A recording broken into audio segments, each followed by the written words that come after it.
of a gallant leader. May I urge the security agencies to ensure that the perpetrators of the heinous killing of the late Honorable Ngondo Were are brought to book and his family receives justice for the loss of their loved one. And for the members who accompanied yours truly to the funeral, I thank you very much for being there for your colleague. Honorable members, in honor of our departed colleague, the Honorable Charles Ngondo Were, I request that we all be upstanding and observe a moment of silence.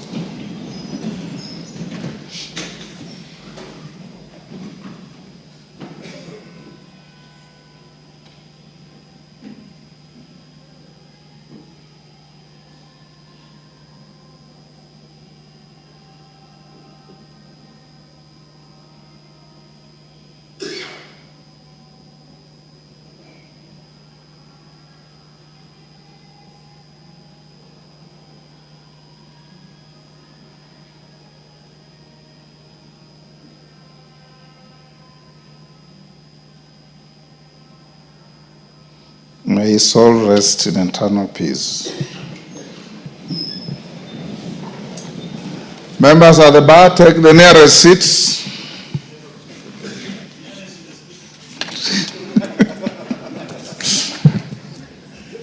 Take the nearest seats.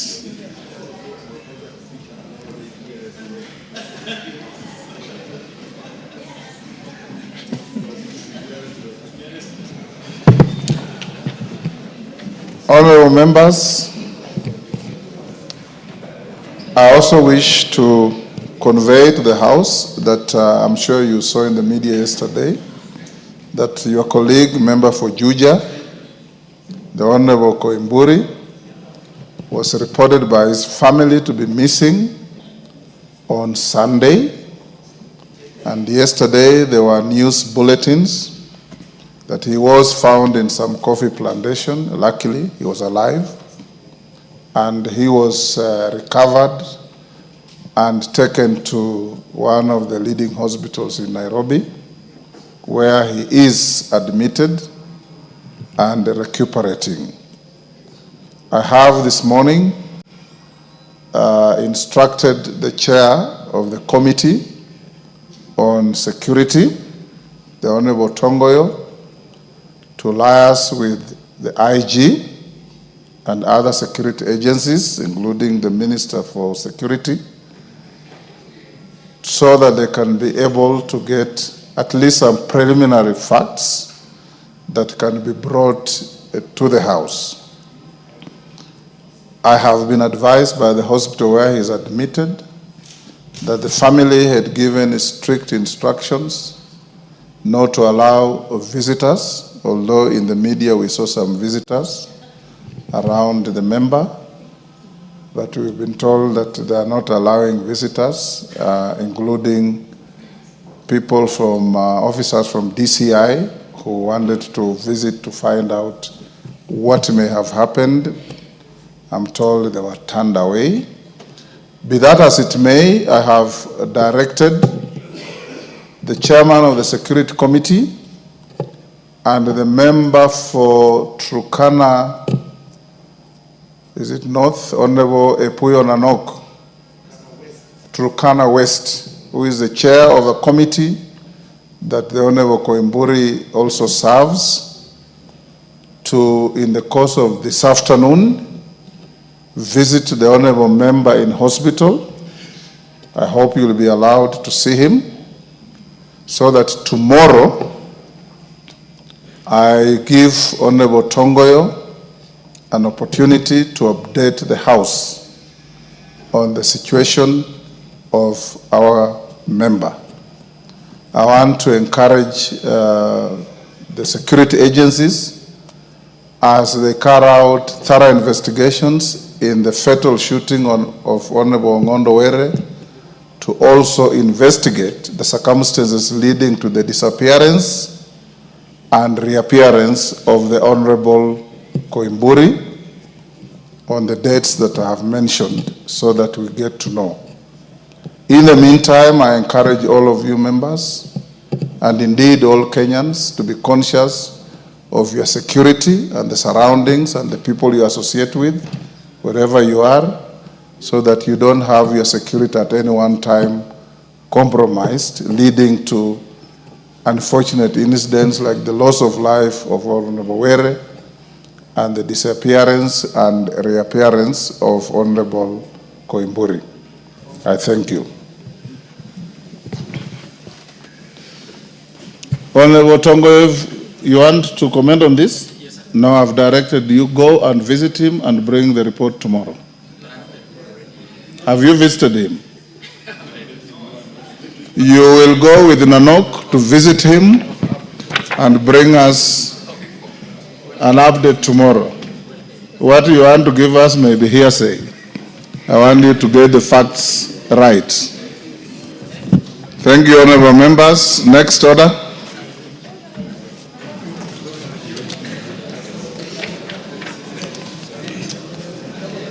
Order number 3, messages. Members at the bar, take the nearest seats. Honorable Bashir, take your seat.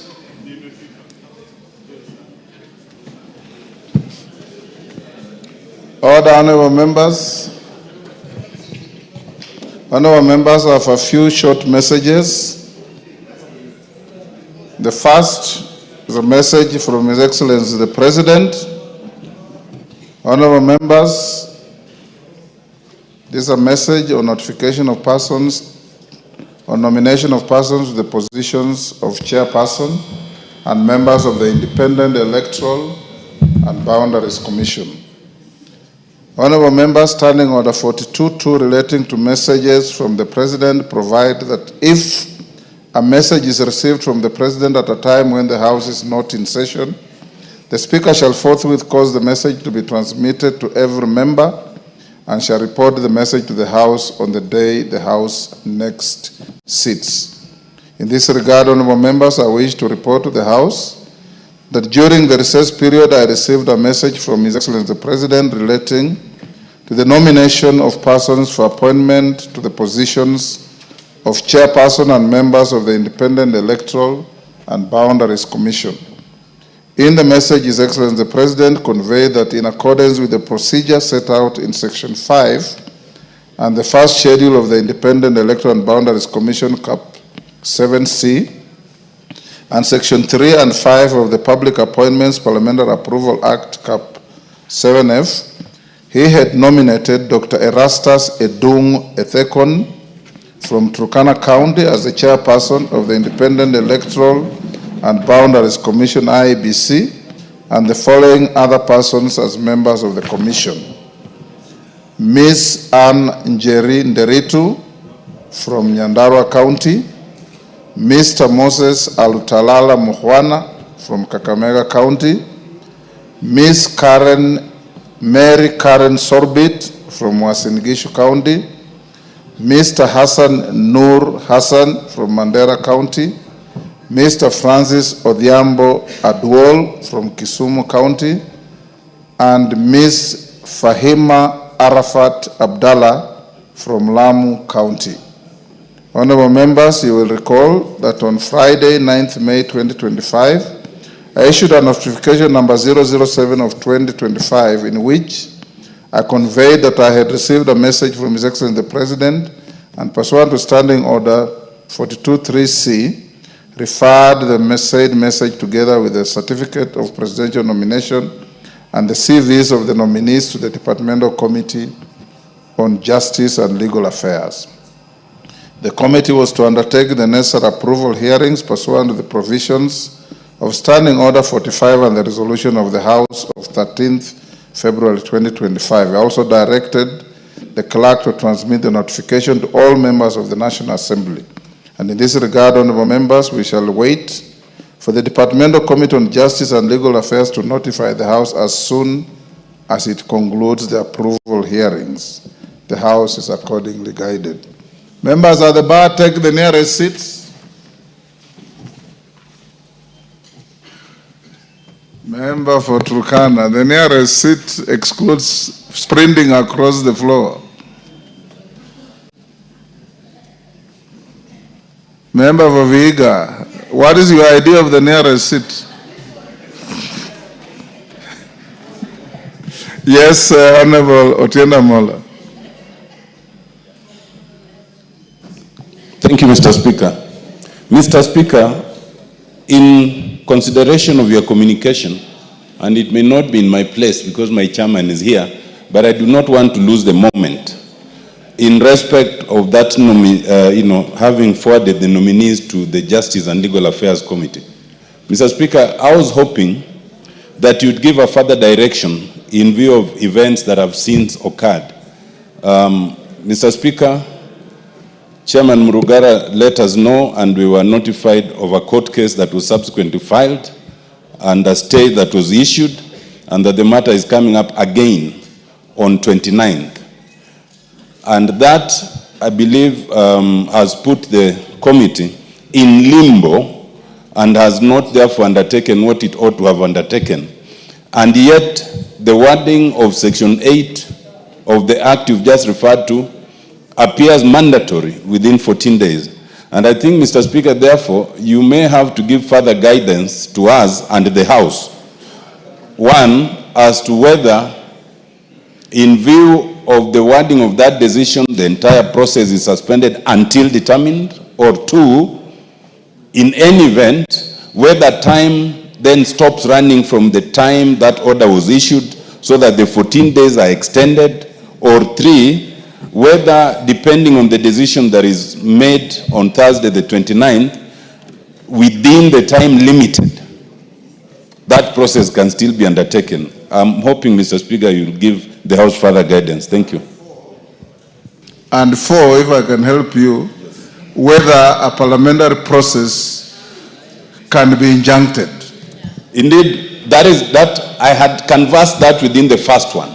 By saying whether in view of the nature of the orders given, the process can continue or be suspended. And I think that's the most fundamental one. Absolutely, Senior Counsel, my mind is very clear. I'll give you direction tomorrow. And both yourself and the Honorable Murugara, and indeed your committee, may wish tomorrow after prayer breakfast, come to my chamber so that we can have some jurisprudential tete-a-tete. The second message, honorable members. Honorable Bashir, you look very mobile today. Can you take your seat? Thank you. Honorable members, the second message is also from His Excellency the President on nomination of persons for appointment as members of the National Police Service Commission.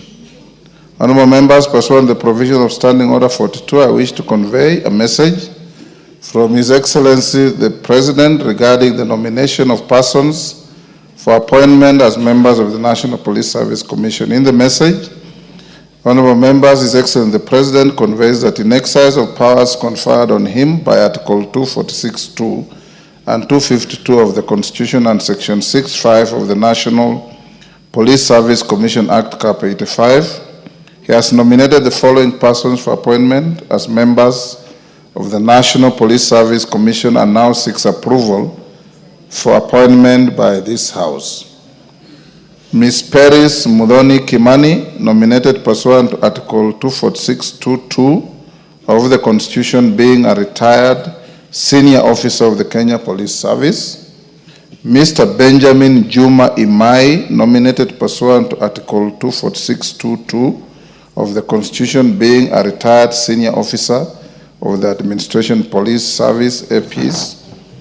Professor Coletta A. Suda, PhD, nominated pursuant to Article 246(2)(3 of the Constitution, being a person of integrity who has served the public with distinction. Honorable members, Standing Order 45 provides that upon receipt of notification of a nomination for appointment, such nomination shall stand committed to the relevant departmental committee for consideration. In this regard, I hereby refer the message from His Excellency the President, together with the curriculum vitae, the report of the selection panel, and other testimonials of the nominees to the Departmental Committee on Administration and Internal Security for consideration. Honorable Members, Section 6(6) of the National Police Service Act, Cap. 85, provides that the relevant committee of the National Assembly shall consider the nominees and table a report in the House within 21 days. In this regard, the committee is expected to immediately commence the approval process and notify the nominees and the general public of the time and place for holding the approval hearings. Thereafter, upon conclusion of the hearings, the committee should table its report on or before Wednesday, 11th June 2025 to enable the House to consider the matter within the statutory timelines. Honorable members, the next message is a message from the Senate on approval of nominees for appointment to the board of the Central Bank. Pursuant to the provision of Standing Order 41(4), relating to messages from the Senate, I wish to report to the House that I have received a message from the Senate dated 7th May 2025 regarding the approval of nominees for appointment to the board of Central Bank of Kenya. The message conveys that by a resolution made on 7th May 2025, the Senate approved the appointment of the following persons as members of the board of Central Bank of Kenya: FCPA Sophie Moturi, CPA Abdullahi Mohamed Abdi, Ms. Beatrice Kosgei, and Mr. David Simpson Osawa Owor. Fellow members, you recall that the approval process for the nominees to the position of members of the Board of Central Bank of Kenya was jointly conducted by the respective committees of the Houses of Parliament. You will further recall that on 30th April 2025, the National Assembly approved the appointment of the nominees, and in this regard, the approval by the Senate now concludes the bicameral approval of the appointments, and the appointing authority has since been notified, and the House is accordingly guided. The last message, honorable members, is a message from the Judiciary. Members at the bar, take the nearest seats.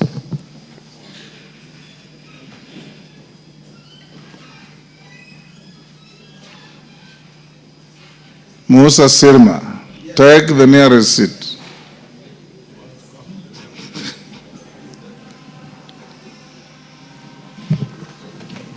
Thank you, honorable members. Honorable members, the message from the Judiciary is on the nomination of persons for appointment as the chairperson and members of the Public Benefit Organizations Disputes Tribunal. Honorable members, I wish to report to the House that I have received a message from the Honorable Chief Justice and the President of the Supreme Court of Kenya regarding the nomination of persons for appointment as chairperson and members of the Public Benefit Organizations Disputes Tribunal. In the message, the Honorable Chief Justice conveys that in accordance with the provision of Section 50 of the Public Benefits Organization Act 2013, she has appointed the following persons as chairperson and members of the Public Benefits Organizations Disputes Tribunal and now seeks the approval of the National Assembly. Ms. Eunice Adoyo Otieno Arwa, chairperson; Ms. Christabel Mideva Eboso, member; Ms. Elizabeth Mbithe Mulwa, member; Dr. Leonard Kinyulusi, member; and Mr. Mohammed Sheikh Noor, member. For clarity, honorable members, Section 50 of the Public Benefits Organization Act 2013 provides, and I quote, "There is hereby established a tribunal to be known as the Public Benefits Organizations Disputes Tribunal, which shall consist of members appointed by the Chief Justice and approved by the National Assembly as follows: a chairperson who shall be an advocate of the High Court of Kenya of not less than 7 years standing, 2 advocates of the High Court of not less than 5 years standing, 2 persons having such specialized skills or knowledge necessary for the discharge of the functions of the tribunal." Honorable members, Standing Order 45(1) provides that upon receipt of a notification of nomination for appointment to a state office or such other office, the nomination shall stand committed to the relevant departmental committee of the House for consideration. In this regard, I hereby refer the names together with the CVs and other testimonials of the nominees to the Departmental Committee on Justice and Legal Affairs to undertake the necessary approval hearings. Honorable members, whereas the Public Benefits Organizations Act 2013 does not expressly provide for the timeline within which the House considers the respective nominees, Section 8 of the Public Appointments Parliamentary Approval Act Cap 7F requires the committee to which nominations are referred shall consider the matter and table a report in the House for debate and decision within 28 days.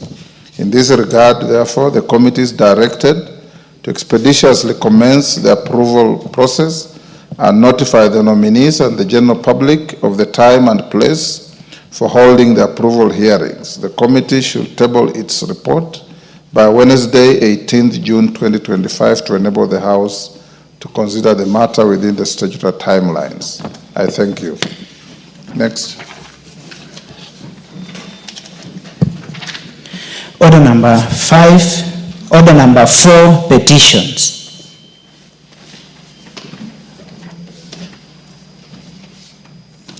Order number 5, papers.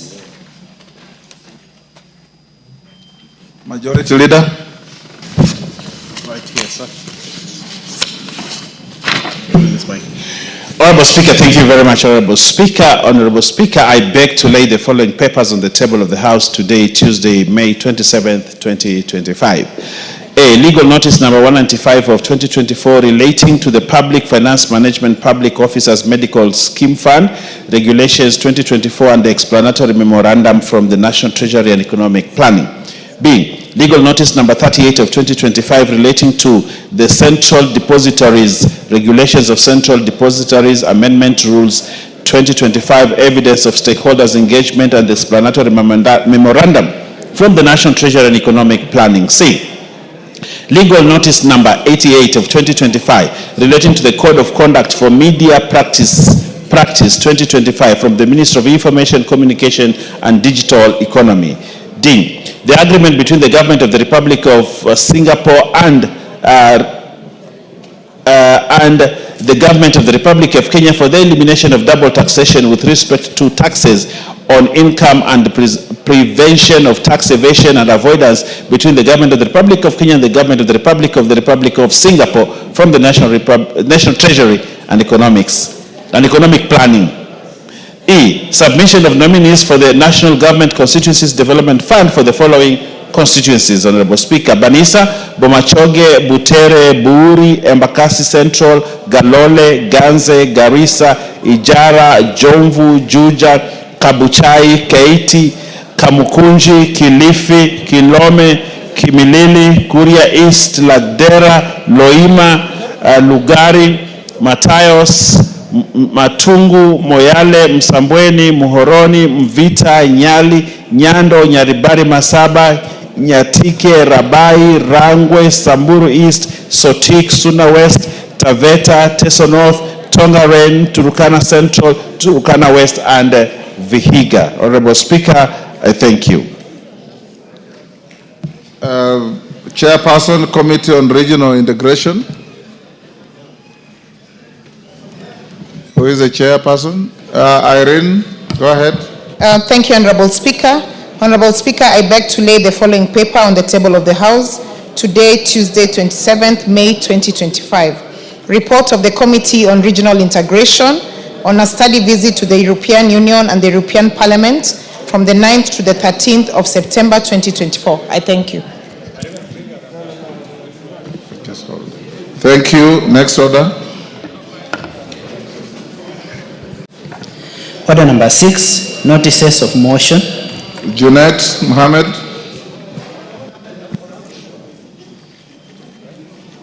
Thank you, Mr. Speaker. Honorable Speaker, I beg to give notice of adjournment of the House on definite matter of urgent national importance to discuss the threats by the former Deputy President on the recurrence of post-election violence in the country. Honorable Speaker, pursuant to provisions of Standing Order 53, Standing Order 331, I seek leave for the adjournment of the House for purposes of discussing a definite matter of urgent national importance regarding the threats by the former Deputy President on the occurrence of post-election violence in the country. Honorable Speaker, on 16th May 2025, while attending an interview, the former Deputy President was on record alluding to a recurrence of the post-election violence experienced in 2007-2008. Arising from alleged planned electoral malpractices in the upcoming 2027 general elections, the former Deputy President issued veiled threats and calls to violence which left unchecked are likely to endanger the security and the well-being of our nation. Given the recommendations of the Truth, Justice and Reconciliation Commission, TJRC, and the Commission of Inquiry into the Post-Election Violence that led to the persons being taken to The Hague, it behoves the House to discuss and condemn any person dreaming or aspiring to take the country to the dark days. Honorable Speaker, it is against this background that I seek leave for the adjournment of the House to discuss the matter of great national concern. I thank you, Honorable Speaker. Of the requisite support.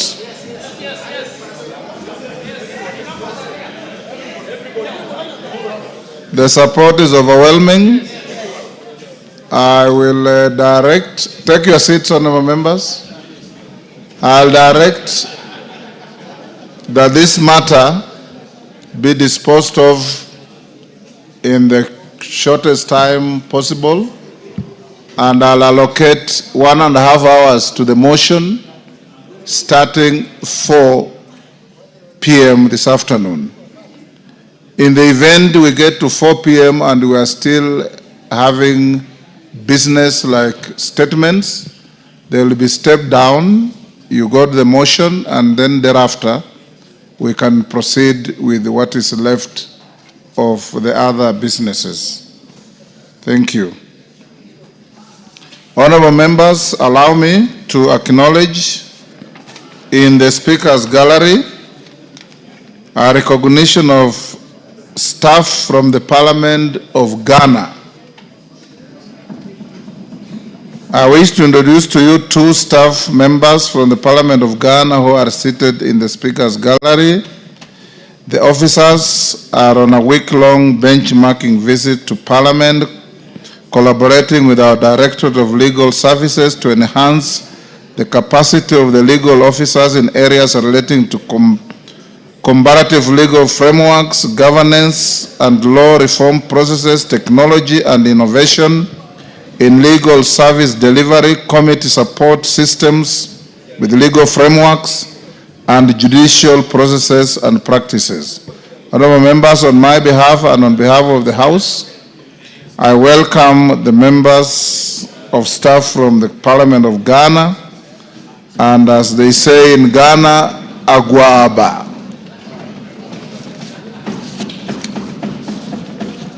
Agwaba members means Karibu.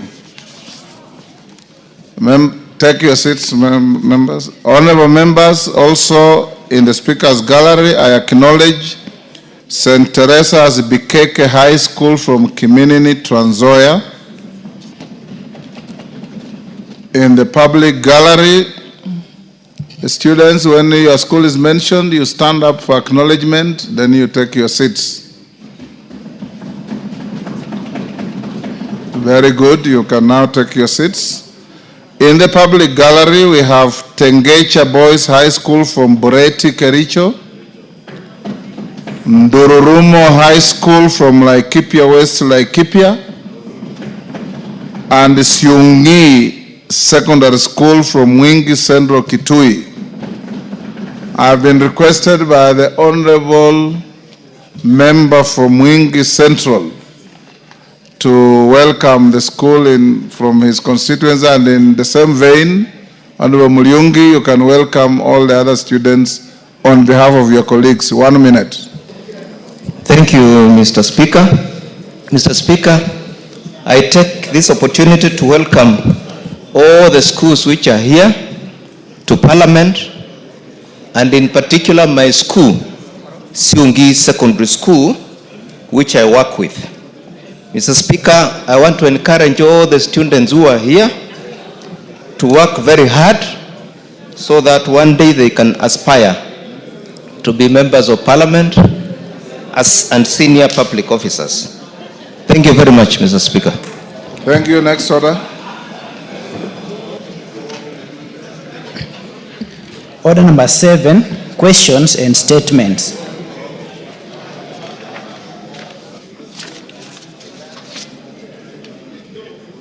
Member for Kilifi, Gertrude Mbeyu.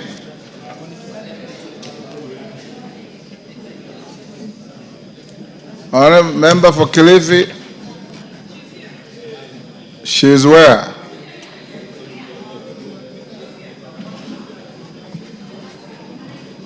Is Gertrude Mbeyu in the house?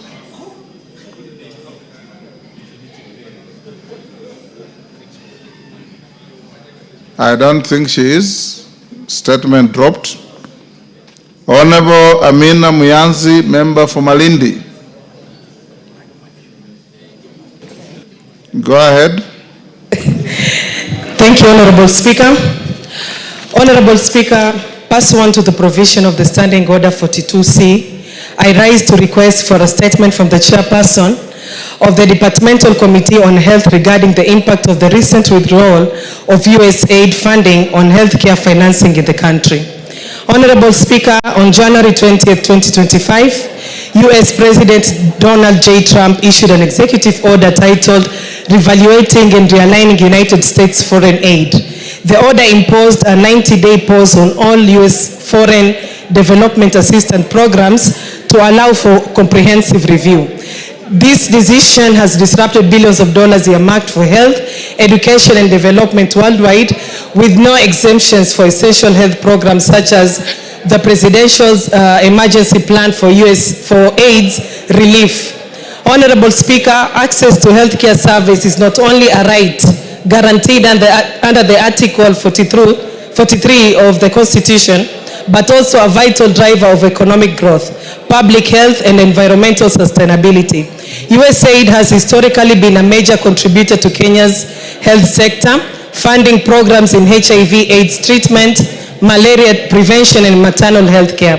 Notably, over 25% of the country's annual HIV-related health budget relies on U.S. government funding, and direct U.S. support accounts for 29% of the HIV medicines available in the country. Unfortunately, all USAID health programs in the country are scheduled to end by September 2025. The resulting funding gap threatens to disrupt life-saving treatments and services, directly impacting thousands of patients across the country. It is projected that 54,000 healthcare workers could lose their jobs, while institutions such as the Kenya Medical Supplies Authority face deficits amounting to Kenya shilling 600 million, hampering the availability of critical medical supplies essential for both prevention and ongoing patient support. Honorable Speaker, it is against this background that I seek a statement from the chairperson of the Departmental Committee on Health on the following. 1. Report on the measures being undertaken by the government to address the impact of the recent withdrawal of USAID funding in Kenya, which has previously supported critical health sectors such as HIV/AIDS treatment, malaria prevention, and maternal care. 2. Current status of essential drug supplies for all the critical sectors supported by USAID, including whether there are sufficient stocks available, and indicate how long these supplies are expected to last given the current national demand. And 3, the immediate and long-term action plans by the government to mitigate the negative effects arising from the USAID funding withdrawal, including ensuring uninterrupted healthcare services for the affected populations. I thank you, Honorable Speaker. Chair Health. How much time do you need to bring a response? Under 2 weeks, we will get the response. Under 2 weeks? Yes. So you can do next week? I can do next week. Okay, Thursday next week.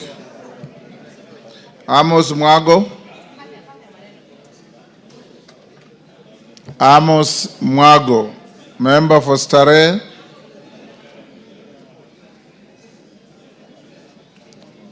Third time, Amos Mwago, statement dropped.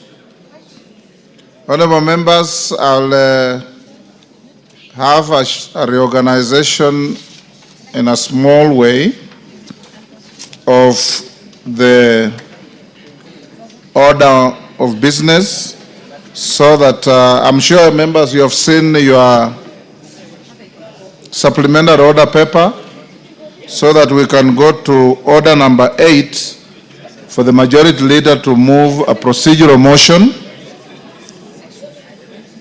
Thereafter, do first reading at order number 9 and 10. Then we come back to the statements. So read out.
To bring a response?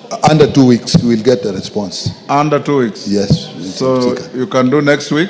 I can do next week. Okay, Thursday next week. Amos Mwago. Amos Mwago, member for Starehe.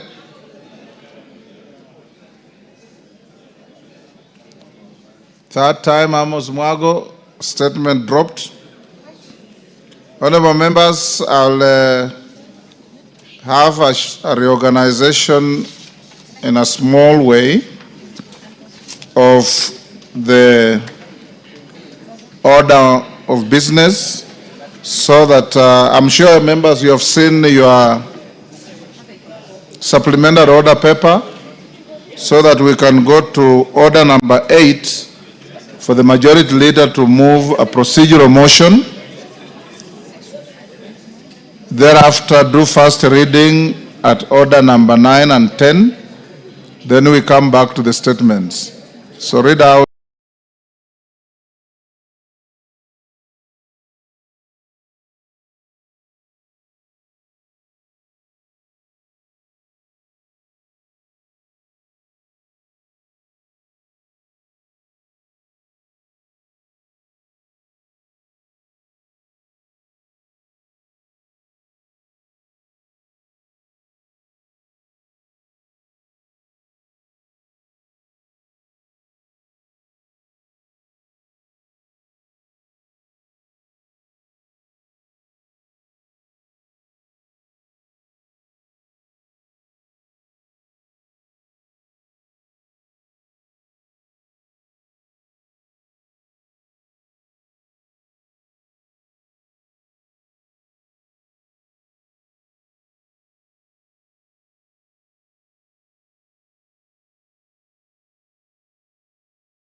including whether there are sufficient stocks available and indicate how long these supplies are expected to last given the current national demand. And 3, the immediate and long-term action plans by the government to mitigate the negative effects arising from the USAID funding withdrawal, including ensuring uninterrupted healthcare services for the affected populations. I thank you, Honorable Speaker. Chair Health. How much time do you need to bring a response? Under 2 weeks, we'll get the response. Under 2 weeks? Yes. So you can do next week? I can do next week. Okay, Thursday next week. Amos Mwago. Amos Mwago, member for Starehe.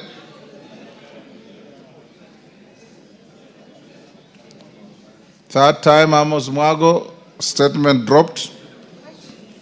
Honorable members, I'll have a reorganization in a small way of the order of business so that I'm sure members, you have seen your supplementary order paper so that we can go to order number 8 for the majority leader to move a procedural motion.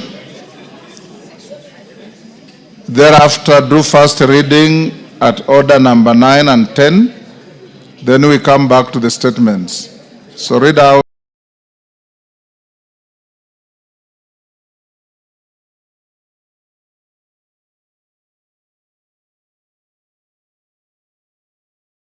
Prevention and maternal health care. With legal frameworks and judicial processes and practices. Honorable members, on my behalf and on behalf of the House, I welcome the members of staff from the Parliament of Ghana, and as they say in Ghana, Agwaba.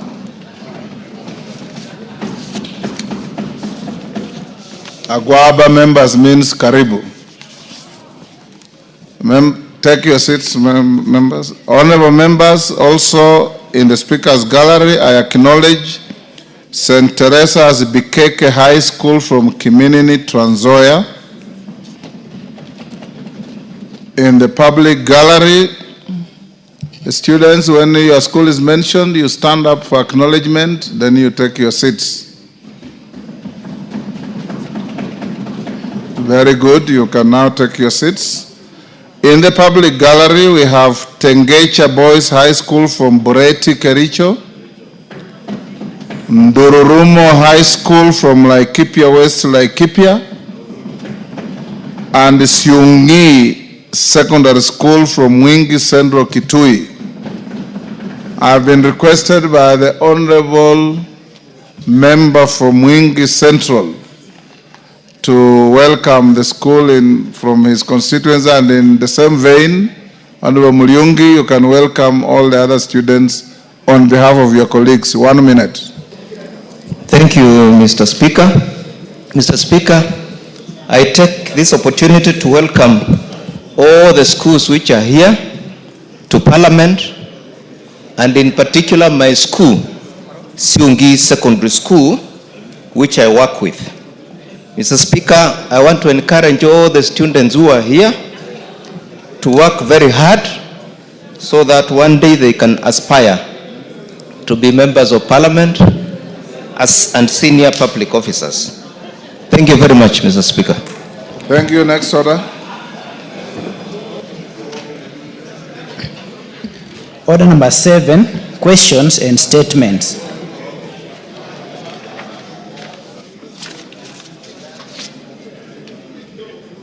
Member for Kilifi, Gertrude Mbeyu.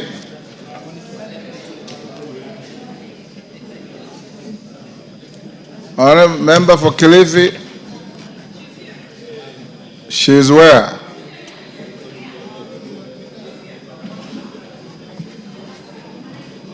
Is Gertrude Mbeyu in the house?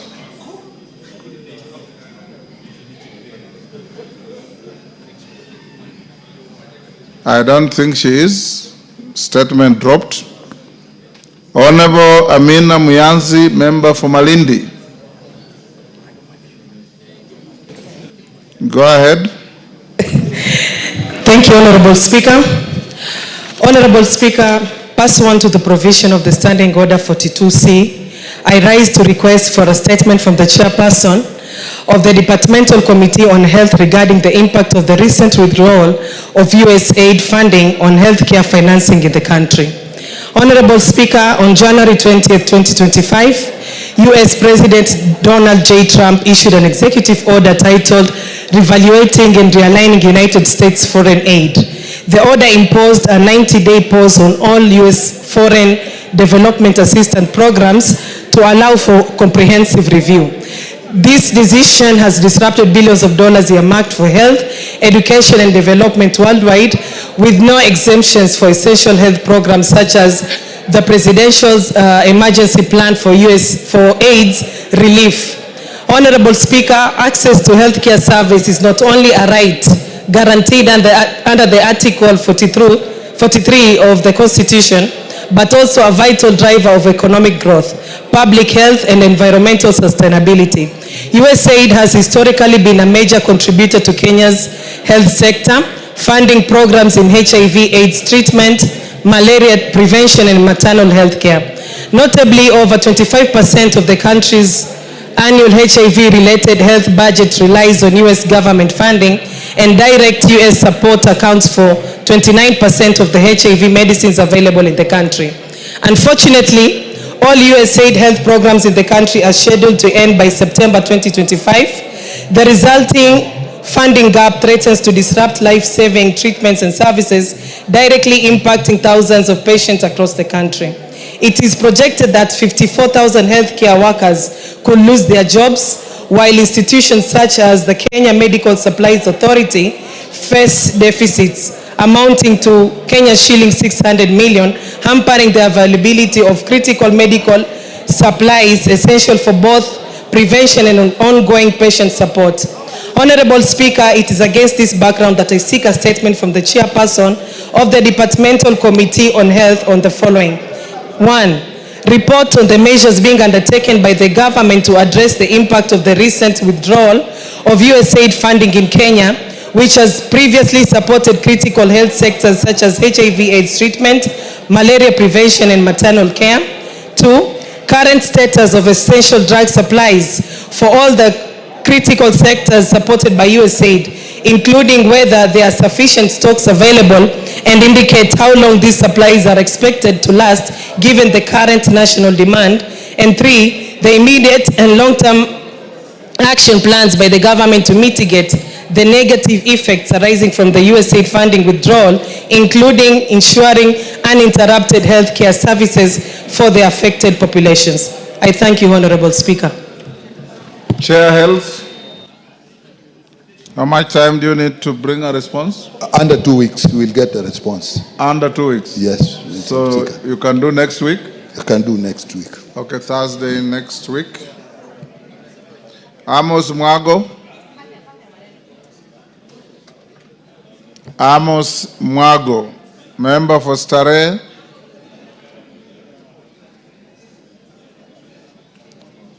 Third time, Amos Mwago, statement dropped. Honorable members, I'll have a reorganization in a small way of the order of business, so that I'm sure members, you have seen your supplementary order paper, so that we can go to order number 8 for the majority leader to move a procedural motion. Thereafter, do first reading at order number 9 and 10. Then we come back to the statements. So read out.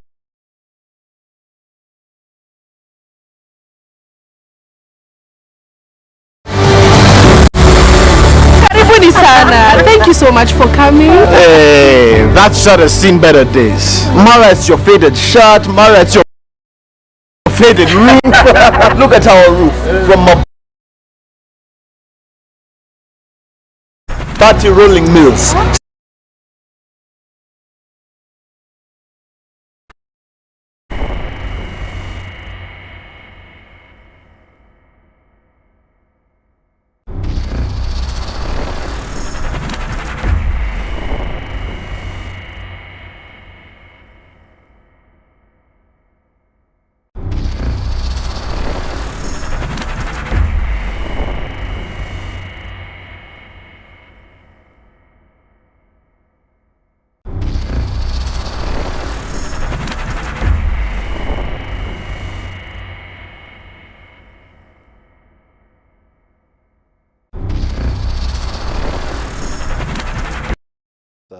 this conditional allocation. However, Honorable Speaker, I want to agree with Senator Otsosi that I think it is time we amend the law to make it compulsory for National Treasury to send the money to counties as has been allocated as per the schedule, Honorable Speaker. Honorable Speaker, we may also want to amend the PFM Act so that we separate the National Treasury from the business of managing finances of the national government, Honorable Speaker, because there's confusion in Treasury that treasuries seem to behave that they are a treasury of national government and county governments have to go there and beg. The Treasury is supposed to serve the two levels of government in an equal measure. Honorable Speaker, it is saddening to note that sometimes salaries for workers in county governments delay, but the salaries in national government agencies and the public service do get their salaries on time because the disbursement schedule is not being followed by Treasury, Honorable Speaker. And therefore, as we support the passage of this schedule, Honorable Speaker, we are concerned that National Treasury have continuously failed to honor the schedule that this House has developed, Honorable Speaker. Honorable Speaker, putting service delivery in counties into jeopardy, Honorable Speaker. Honorable Speaker, by failing to follow the disbursement schedule, National Treasury is continuously accumulating pending bills in counties and creating a situation where businesses are collapsing. And Honorable Speaker, one of the reasons or the purpose of government is actually to create employment. If we continue creating pending bills, we are destroying businesses that are actually employers of other Kenyans. Not all Kenyans will be employed by the government. Not all Kenyans will work in public service. There are Kenyans who are being employed by Kenyans who are entrepreneurs, who are running business, and therefore, when National Treasury delay or fail to follow that disbursement schedule, they are actually not only creating a problem for county governments, but they are also generally creating a problem in the economy, Honorable Speaker. And I therefore suggest, Honorable Speaker, to my friend and colleague, the Senator for Mandera and the Chair of Finance and Budget, that they, as a committee, they consider bringing amendments to PFM Act so that we can streamline this process and ensure that funds go to county on a timely manner, Honorable Speaker. I support. Senator Jonyut.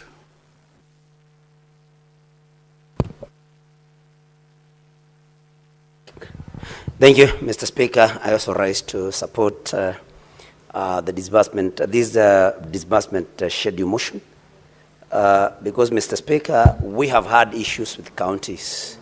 And every time we have an opportunity to meet governors or people who work for county governments in our counties, Mr. Speaker, sometimes they take us to task. And because, Mr. Speaker, we always tell people in our counties that we are the people that pass the division of revenue bill and therefore affording our counties cash resources which they spend, Mr. Speaker. But then sometimes these disbursement of funds take months, Mr. Speaker, and therefore service delivery is affected in a negative way. Mr. Speaker, as we support this motion, it's also important that we emphasize that the Treasury follows strictly the disbursement schedule that we are going to pass, Mr. Speaker, so that our counties can also be able to plan. Honorable Speaker, when you do not know when funds will be availed to you, it is very hard for you to plan. And for counties to offer services, Mr. Speaker, they have to do proper planning in good time. And it's only through following of this particular disbursement schedule that we are going to pass through this motion, Mr. Speaker, that counties can be able to plan and deliver services to our people. We have had very many problems also with the delayed salaries for those that work for the county government. And sometimes counties are forced to borrow money from banks, which of course attracts interest, and to pay county government employees. And when then counties borrow money on interest and they pay interest on the same, then it means that the counties which have very limited resources, they continue wasting funds on interest that would have gone to better use and to offer services to our people, Mr. Speaker. And so the Treasury should and must follow strictly this disbursement schedule and disburse money at the right time as per the schedule, in order for counties to be able to continue offering services in the right way, and so that we can also be able to oversight. Because if we know that counties have received funds in time, then we will be able to ask those very important questions as to why services have not been delivered, or as to why there are delays in delivery of the same. And so, Mr. Speaker, I support this motion that we pass this, that disbursement schedule be approved, so that, Mr. Speaker, we can continue, doing the service that we are supposed to do to our counties. Thank you, Mr. Speaker. I support. The Senate Majority Leader.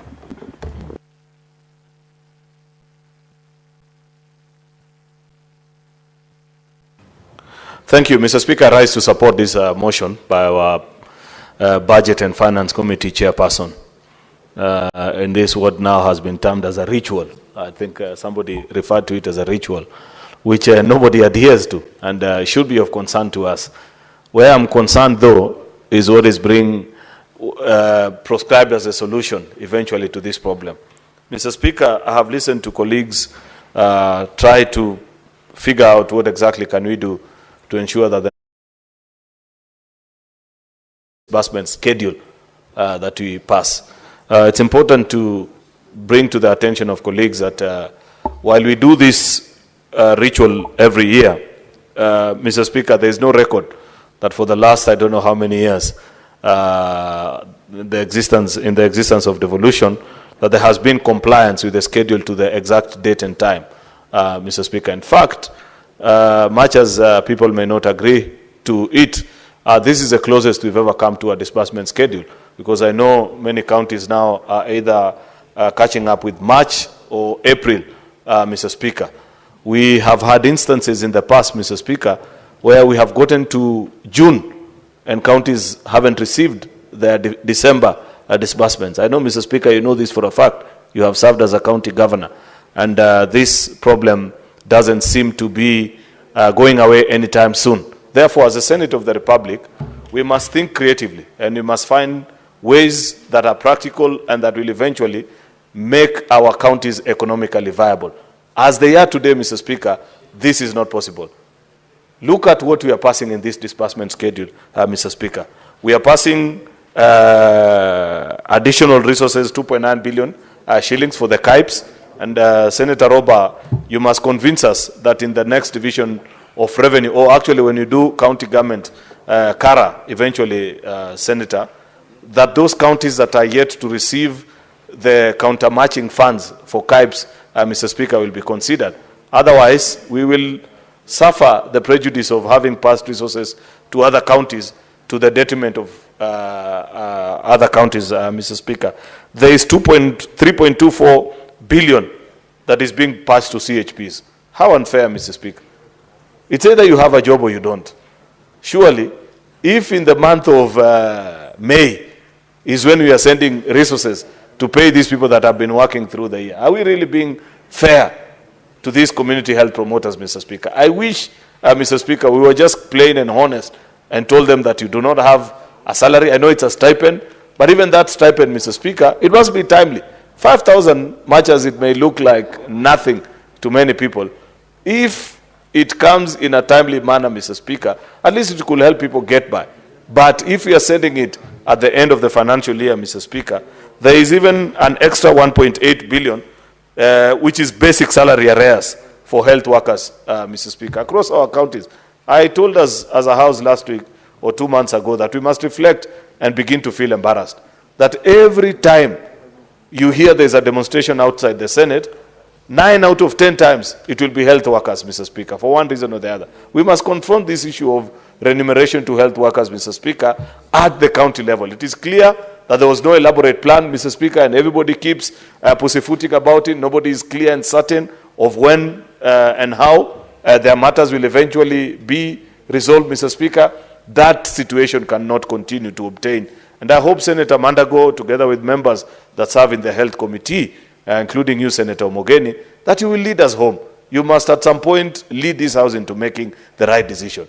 You must feel bad on behalf of all Kenyans who watch doctors, nurses, health workers, all these health professionals who come outside the Senate each and every year. Today they were there in the morning. I think they'll be back tomorrow. Maybe they're still there. It's not fair. And you as a committee must lead us as a House into making certain decisions that will resolve that particular answer.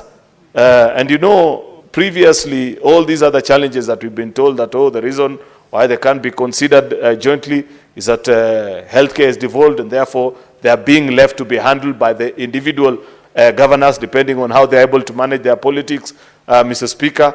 That cannot be allowed to obtain for too long.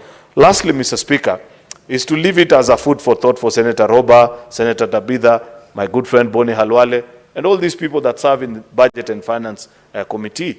I was before their committee this morning on a particular matter, Mr. Speaker, that perhaps it has reached a time where we may want to lead the country into issuing a devolution bond, the same way we issue infrastructure bond. I raised this 2 years ago.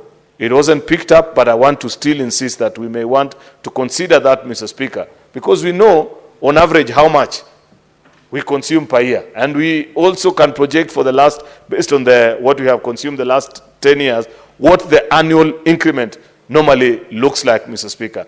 It will make more sense, Mr. Speaker, because I hear people say, oh, separate the treasury, do this or the other. If the resources are not there, they are not there, Mr. Speaker. We must find ways, just the same way Ministry of Sports and Ministry of Roads have figured out how to fund their roads and find ways through securitization, Mr. Speaker.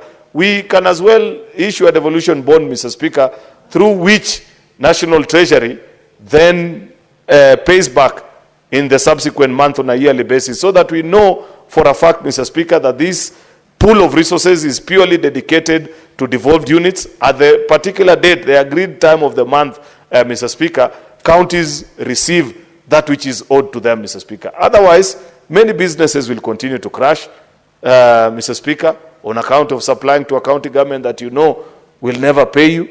People will go without salaries. Counties will be forced to borrow, Mr. Speaker, to pay and meet even day-to-day subsistence obligations, Mr. Speaker, therefore incurring additional cost. So I want to plead with this Budget and Finance Committee that lead us into a better solution other than this one of having to wait for exchequer releases, that you have to wait for resources, Mr. Speaker, to be collected. When you have a shock in the system like we had last year with the Gen Z protests, Mr. Speaker, and the court decisions with regards to finance bill, then counties stayed, I think, up to almost December without receiving any significant funding. That cannot be the way and the basis upon which you run a county government. Something must give, and I believe as a House, it is not beyond us to think what will be a better solution than the current system. At least we are all in agreement that this current system doesn't work in the way that it was envisioned. With those main remarks, Mr. Speaker, I beg to support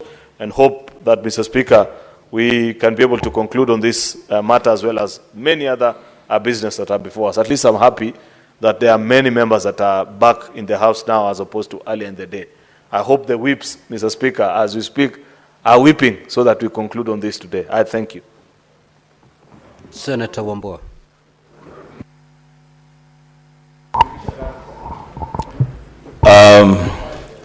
I thank the Speaker. Mr. Speaker, yeah, the majority side is weeping from the comfort of their chairs. Mr. Speaker, I rise in support of the disbursement schedule. And I want to make a few comments on it, Mr. Speaker. One, looking at the first schedule, I associate myself fully with the comments by the majority leader. That surely, Mr. Speaker, this is May, actually end of May, the time that we are now trying to approve this schedule for certain cadres of public servants in our counties to begin to receive their pay, and they have already worked for this number of months. Mr. Speaker, something must happen. A decision, Mr. Speaker, has got to be made.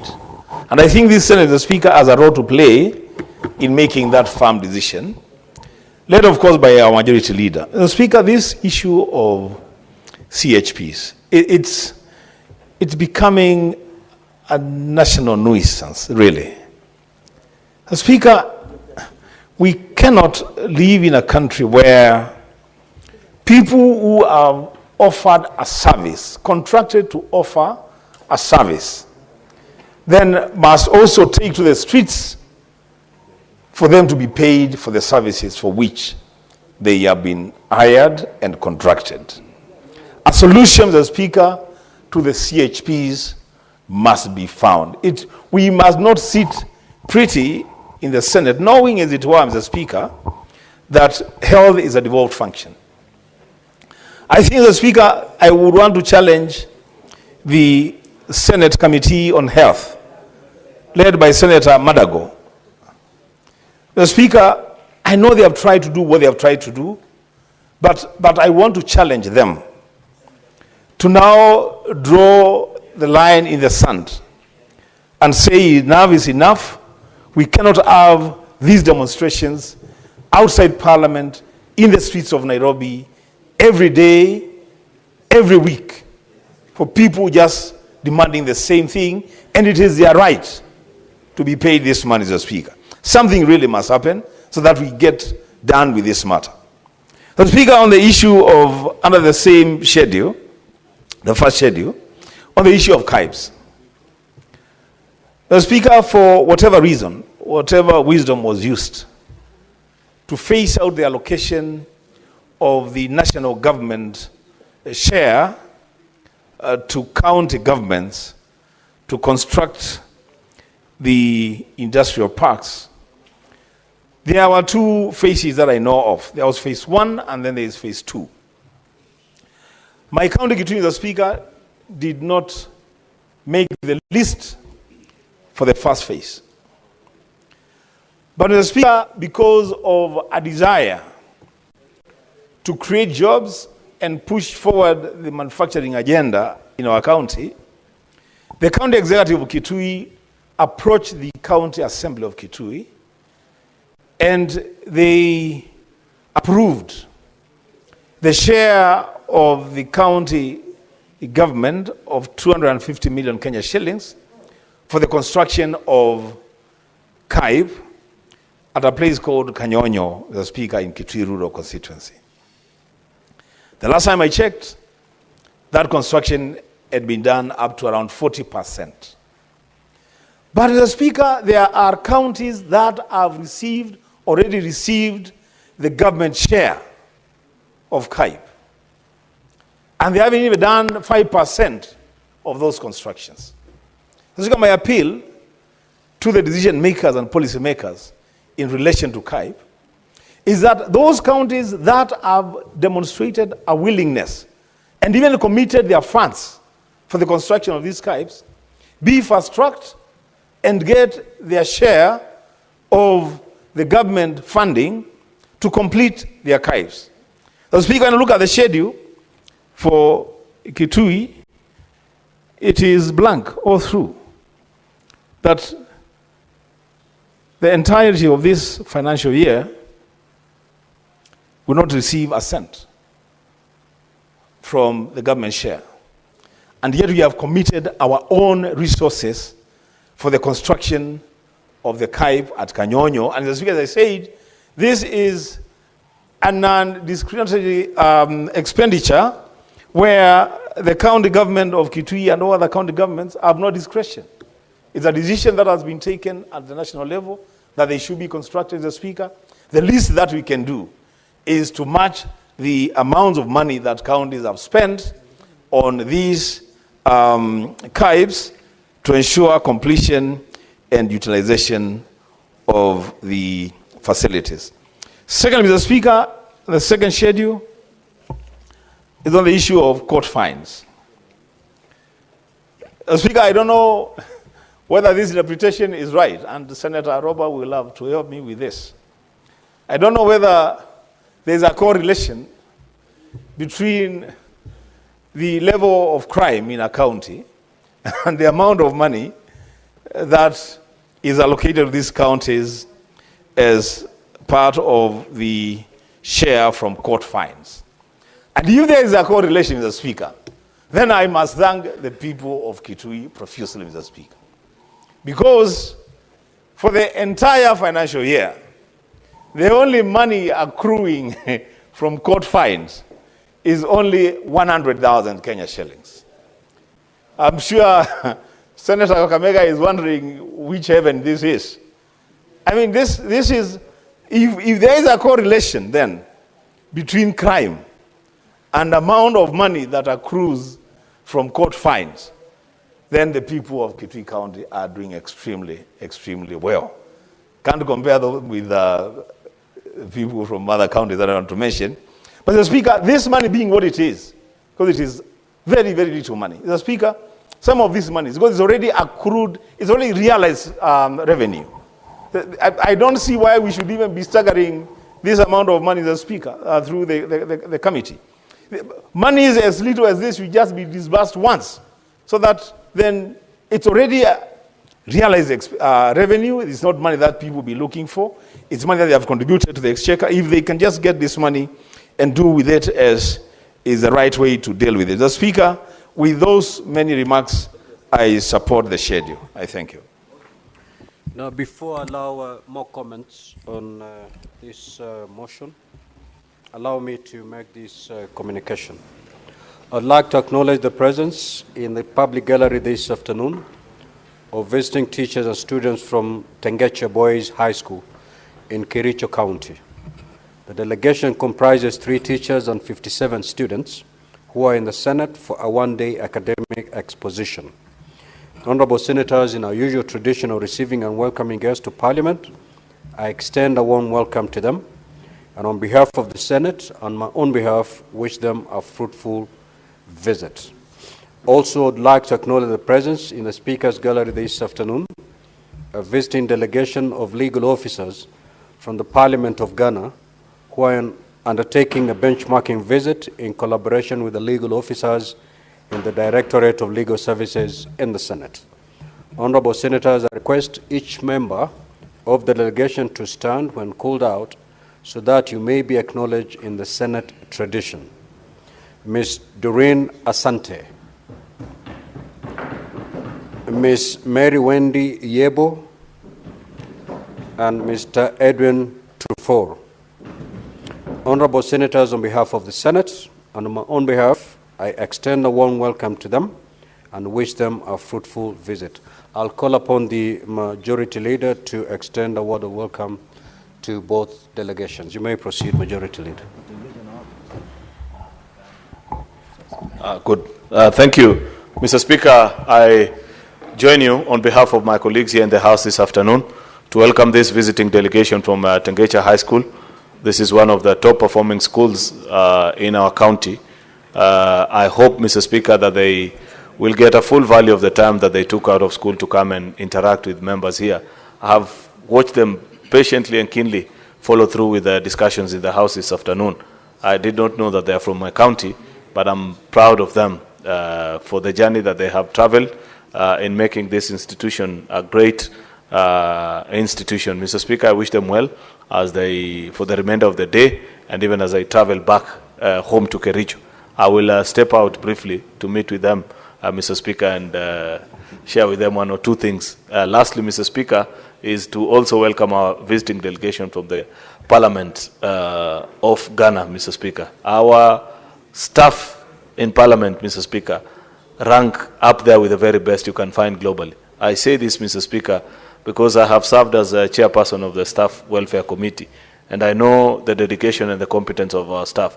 Each year we receive delegations from across the globe, Mr. Speaker, who come to interact, learn, knowledge share, skill transfer from various parliaments around the world. Therefore, I hope that this delegation will not get anything less, but interact and learn and share knowledge together with our staff. I wish them well in the remainder of their time here in Kenya and as I travel back home. I thank you, Mr. Speaker. Senator Mungatana, we proceed with the debate. Thank you, Mr. Speaker. Mr. Speaker, I rise in support of the motion that is before us. Mr. Speaker, the Constitution of Kenya says in Article 202 that revenue will be raised nationally, but it will be shared between the two levels of government, between the national government and the county government. Mr. Speaker, one of the problems that I have identified since we have been in this Senate is that the National Treasury, Mr. Speaker, seems to be holding brief only for the national government. And it does not, in many ways, consider county governments as part and parcel of it. Mr. Speaker, it is time that we consider seriously how we can pass legislation within the Senate in our capacity as the protectors of the counties, so that we can create a separate treasury or a division within the treasury that specifically serves the county governments. Mr. Speaker, the problem with this schedule is that when it comes to exchequer releases, when it comes to disbursements to our counties, the National Treasury tends to lump the responsibility of disbursement to the counties with all the other responsibilities within the nation. And then the responsibility to disburse timeously to the counties, it is relegated to the back, so that, Mr. Speaker, they will disburse money favoring the national government and they will disburse money disfavoring the county governments. So, Mr. Speaker, this is a challenge I would want to give to the committee chair of finance at the Senate. Mr. Speaker, time has come for us to sincerely look at how we can use Article 202, that revenues are raised nationally and shared equitably between the national and county governments. Develop some law within that will create a department within the Treasury that is dedicated to county governments. So if monies are being raised by the Kenya revenue authorities, they should be equitably divided so that there are two sets of consolidated accounts. One set for the national government and one set for the county government. So that when we say there are delays in exchequer releases, then it will be specific that the Treasury from the county governments is not releasing the funds in good time. Mr. Speaker, if this is not done, then like other colleagues have said here in the past, or even in this debate, that it will become a ritual, that we shall pass a schedule, and then this schedule is not respected because the national government operates as if the Treasury only belongs to the to servicing the national government and not servicing the county government.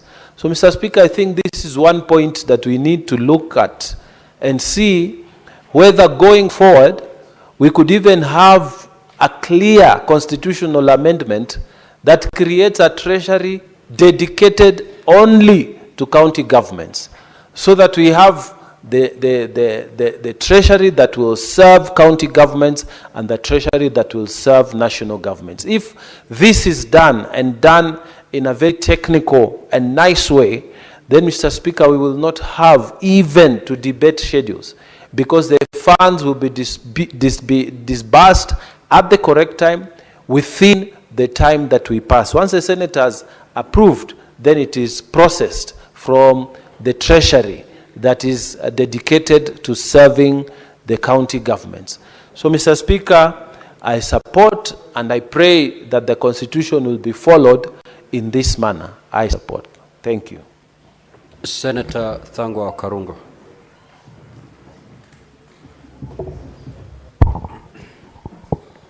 Thank you very much, Mr. Speaker, to give me an opportunity to support this schedule for the counties, Mr. Speaker.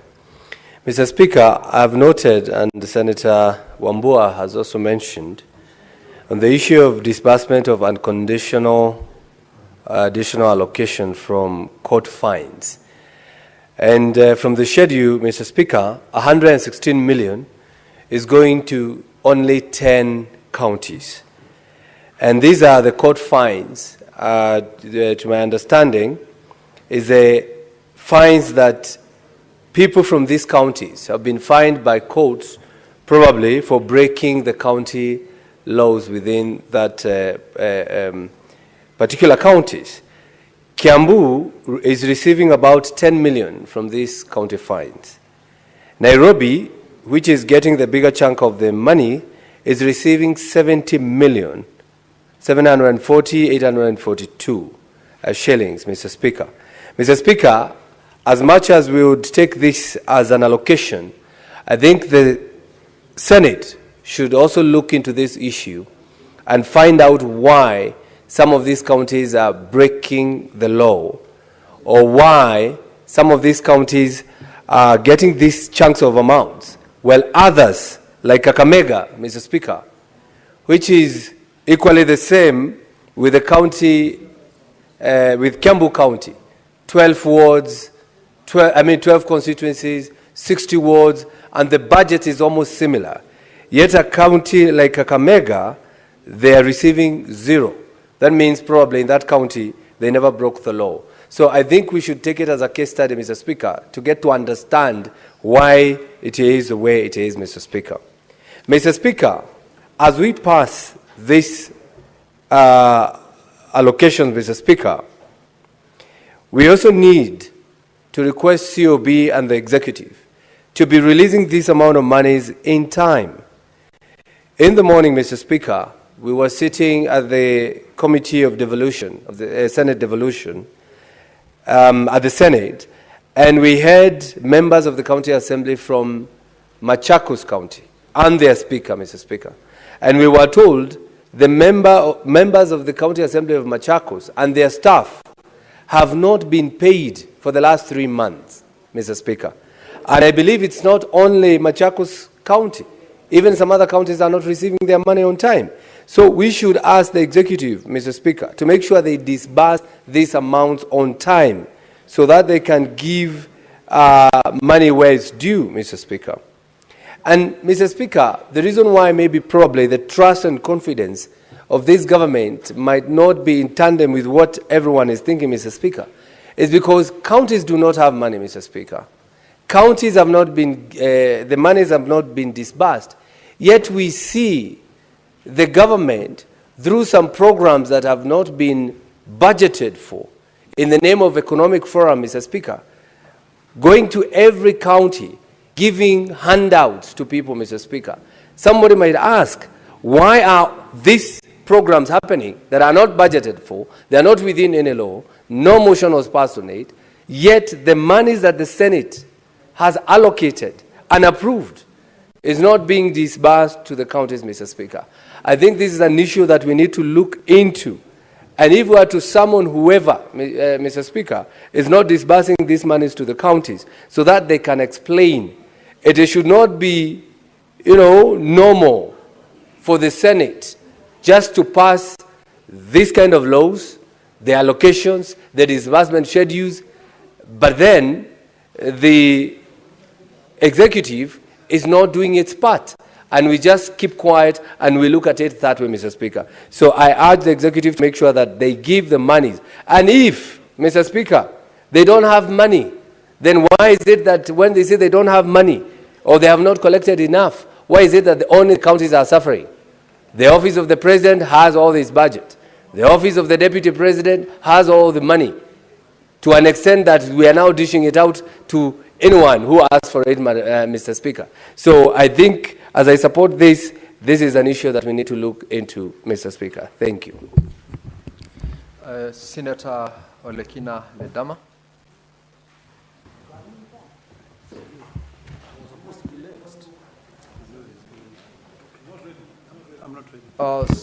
If Senator Olekina is not ready for a contribution, Senator Okongo Omogeni. What are you saying?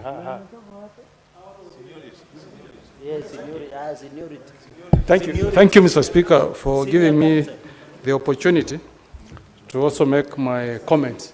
Mr. Speaker, first I want to appreciate the good work being done by our Chair, Finance, Senator for Mandera, Ali Roba, and I wish to make a few comments, Mr. Speaker.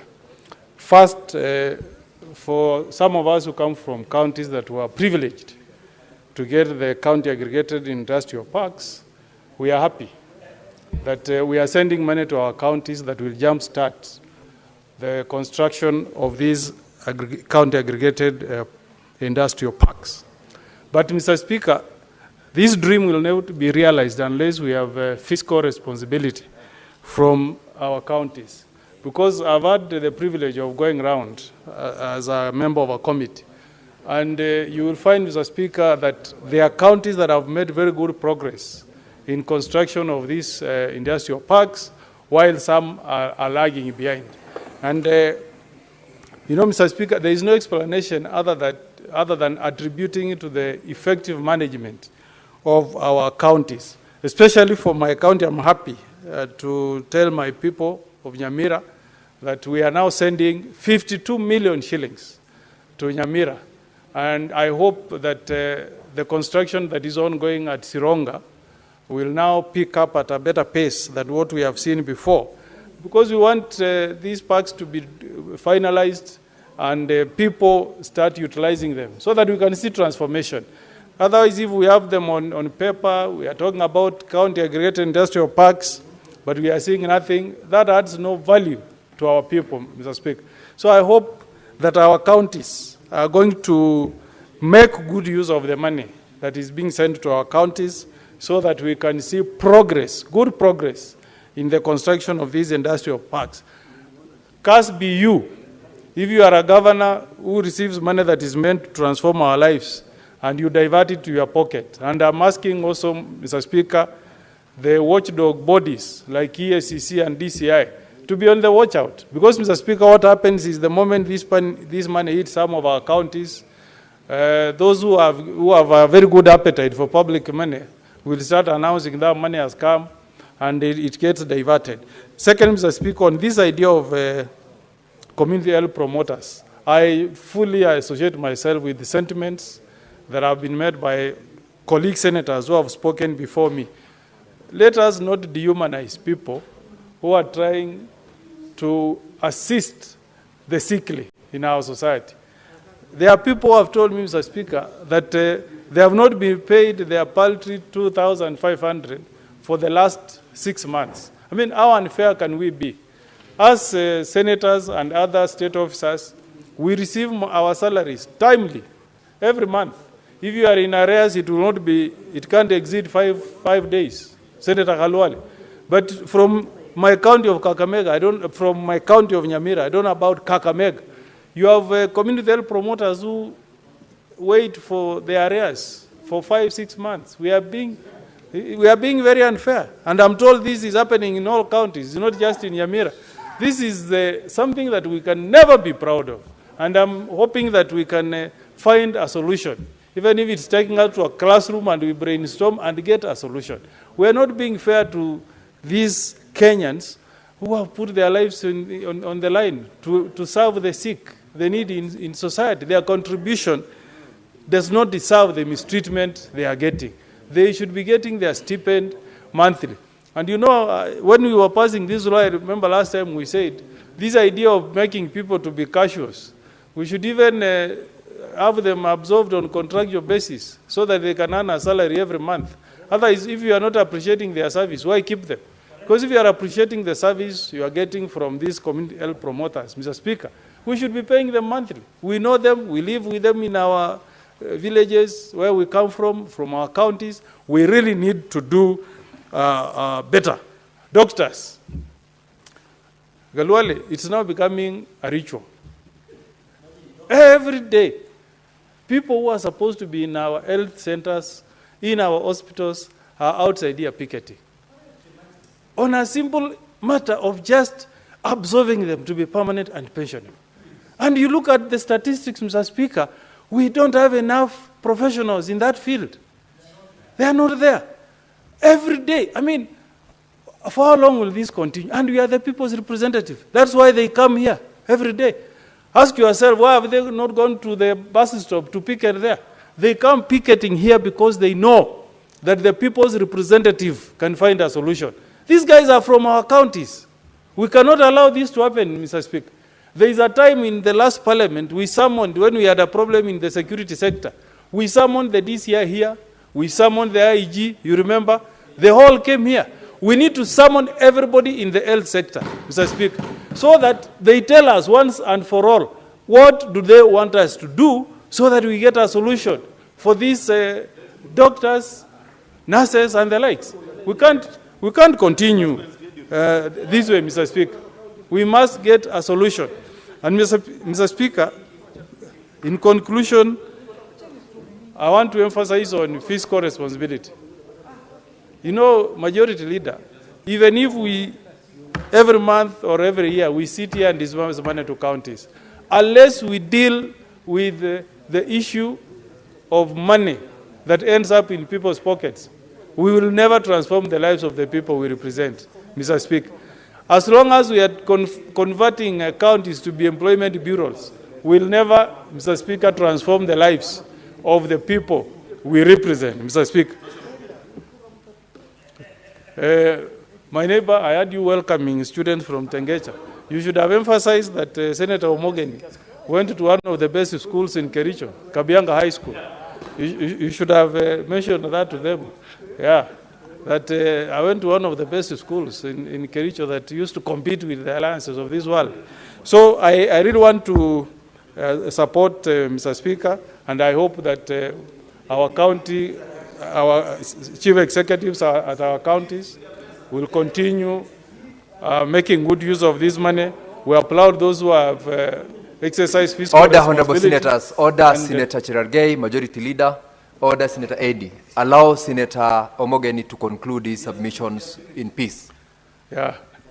So with those many remarks and under the coercion of my neighbor, Senator of Kericho, I beg to support, Mr. Speaker. Senator Mundigi. Asante Bwana Speaker.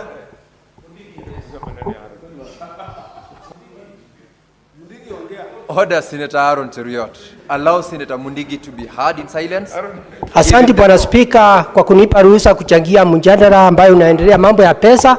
Naunga mkono, lakini ningetaka tuweze kusaidia counties kwa sababu siko na shinda juu ya hela, juu ya health promoters na mambo ya madaktari na mambo ya visile vitu zingine kama mambo ya manji. Kama nafurahia kwa sababu kama kwa hii mgao ya pesa county inapata milioni 279. Mambo ya upande ya Ndaninda watapata milioni 400, na pia health promoters na pia madaktari yote nakuja hiyo pesa. Lakini ningeomba tuweze kufuatilia na kusaidia, kwa sababu mara mingi county zinateseka kwa sababu kila kitu yote inaonekana kama magavana wafanyi kazi. Ningeomba wakati ule mwingine tukiongea mambo ya pesa, ningeomba mwenyekiti wa pesa katika Senate awe mara mingi tukipitisha au akiongea na Treasury ndio magavana wao wakipata pesa. Nikimalizia Bwana Speaker, naomba hata ile mgao ya pesa itakuja katika ile tunataka kuona kama counties zitapata pesa nyingi. Ningeomba kaunti zote siwe tukienda kupitisha kila kaunti ipate bilioni 6 ndio magavana waweze kusaidia counties njia ya devolution, njia ya department zile zingine. Kwa hiyo Bwana Spika, mimi naunga mkono, lakini mpaka Treasury iweze kuheshimu Senate na ndio Senate iweze kuheshimika katika maslahi. Kwa hivyo mimi ikiwa Senator wa Embu County naunga mkono. Asante Bwana Spika. Thank you, Senator Olekina Ledama.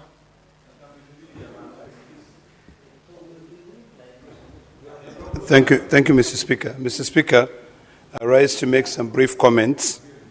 And noting that you are seated there, Mr. Speaker, I'd like to let the people of Bomet know that you've done a good job in making sure that they receive, at least with the CHPs, there are almost 74 million going to Bomet County. And also in terms of the doctors' arrears, there's around 21 million going to Bomet County. Madam Speaker, Mr. Speaker, sorry, Narok County is equally, Mr. Speaker. Order, honorable senators. Mr. Speaker, order, Senator Boni Halwale. I am really trying to do my job here because my voice is just gone, but it's fine. But I still have to come back and work. It is important that all of us should be here, really, because this is our primary goal. As senators, Mr. Speaker, can you please protect me from your colleague and also my brother who wants CDF and I don't want it? I will not mention his name. But the issue here, Mr. Speaker, that it is important for all of us to be here because this is what brought us here, to fight for money to go to our counties. Every single day, Mr. Speaker, outside there, doctors are protesting. Doctors are demonstrating, asking for their money. I'm happy, although I'm sad, that it has taken us almost to the end of the financial year to be able to pass this additional allocation revenue. Just because we had a big fight with the National Assembly on the issue of the RMLF. I think this is the point where we now divide all these things completely. Because you will find that Narok County is going to be receiving about 325 million in loans, another disbursement from the World Bank, and other donors like Danida. But will 1 month allow them to be able to absorb all that money? We just need to be able to think seriously on the importance of dispersing this money when that money is due. Coming to the tail end of the financial year to discuss additional allocation revenue or cash schedule, to me, defeats the purpose of what we do here. It is important also that all counties receive a share of all the court fines. Narok courts normally collects a lot of fines. Why should we not calculate such that whatever amount each county receives, they get that money back to develop that county? Why is it that only 10 counties are receiving the court fines? Number two, Mr. Speaker, and I wish the Committee of Finance and Budget Chair was here. I've not seen the royalties from minerals. We produce a lot of gold in Narok. Why haven't we received the money from royalties? The only thing you are giving Narok County is money to pay the community health promoters, which is very little, around 49 million. And then you are giving them 21 million in arrears to pay their doctors. Where is our money when it comes to the royalties? The Chinese and other people who subscribe to that arena of mining are trooping Narok. They are in Loita Hills illegally. They are in Migori. They are in the border of Narok and Migori, in Transmara district. Tons and tons of loans. Sometimes you sit here and you are going through the news and you find that the company Kilima Pesa, which is mining in Narok, is listed in the London Stock Exchange. You know, you also hear that they have discovered a huge piece of gold which cost a lot of money. Where is our money? Those are the things that we ask. And that is why I want to beseech all of us here. When we are here, we continue fighting for our counties to get this money. So that we don't delay this, let us do away with this RMLF. If we cannot send RMLF to our counties, we put it aside. We develop another piece of legislation to argue on just that RMLF. You know, some of us feel like we shouldn't have kura. You know, that money should go to counties. But today, when we are sending this money, May, the financial year is coming to an end in June because of our sibling rivalry between the National Assembly and the Senate. Really, are we not just joking? There's nothing we are doing here. So, Mr. Speaker, as I support this, I hope that we can be, all of us can be comprehensive in terms of looking at this document. See how much is going to your county. If there is any mining in Bomet, Bomet should get royalties. If there is any mining in Kericho, Kericho should get royalties. You know, Migori should get royalties. Narok should get royalties. But we are not getting that money.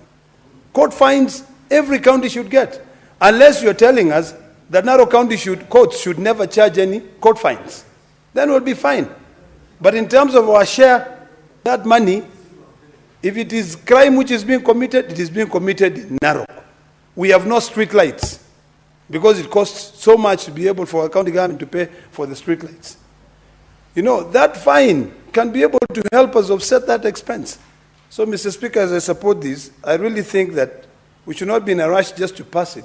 We should ask questions. And the Finance Committee, let us try to advocate and let us try to encourage equity. You know, I know we can never be equal, but some form of equity would be able to help us. You know, we are fighting for devolution, but we cannot be saying that we are people of Narok County now, when they commit crimes and the courts in Narok charge fees, it should only support people in Nairobi. Nairobi, you should collect the money here from your courts and use it.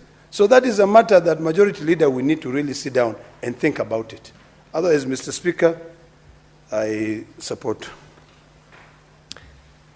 The Honorable Senator Samson Cherargei.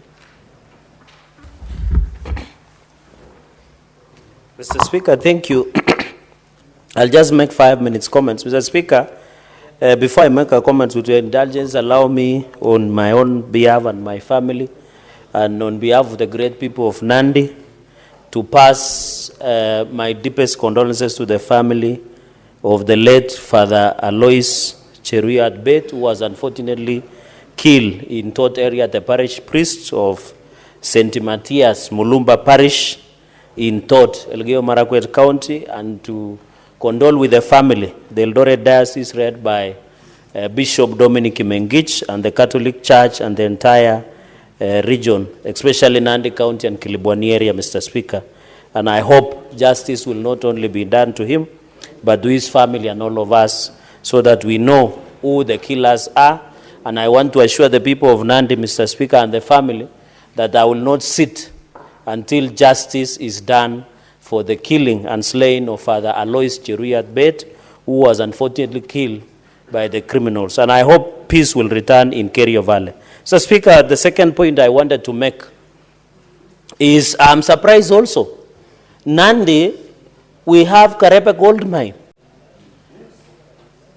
One of the owners of Karepe Gold Mine are based in Germany and Britain. Yet here there is no royalties that Nandi has gotten. Mr. Speaker, are you aware Karepe Gold Mine is listed in the US that they are paying $200 million US, but we are not seeing on the principle of local content, 50-20-10. Mr. Speaker, it's not here. I want to challenge the chairperson of Finance and Budget. It is not fair to the people of Chemelil Chemase. It is not fair to the people of Tindred. It is not fair to the great people of Nandi, Mr. Speaker. Because we have gold. And I know, Majority Leader, you are aware. If you are not aware, I'll organize a visit so that you see where we have gold in Karepe Gold Mine. I know. Yes, he knows. I'm happy he knows. Where they are paying 200 million on tax to KRA, Mr. Speaker. So we need to be told, why are we getting zero? I don't know Migori. I know Migori has also minerals. Imagine Narok. There is no royalties. I've seen Kakamega. Mr. Speaker, we must be told, where is the chairperson of Finance and Budget, Mr. Speaker? We must be told. And we must be told. Yes, because, and then number two, Mr. Speaker, the gold mine of Nandi must benefit the people of Nandi. That's what we are saying. The people in Kilipesa and Narok must benefit the people of Narok. They must be the people of Kakamega, Migori. We must see, Mr. Speaker. Therefore, I want to challenge on these royalties, even Majority Leader and Speaker, as we pass now. Because I support this, we must look on the issue of mining royalties. Or we will move to other fora, Mr. Speaker, to pursue justice. Mr. Speaker, on the issue of court fines, why would you fine people in Kapsabet and give to Nairobi? We are not being fair, Mr. Speaker.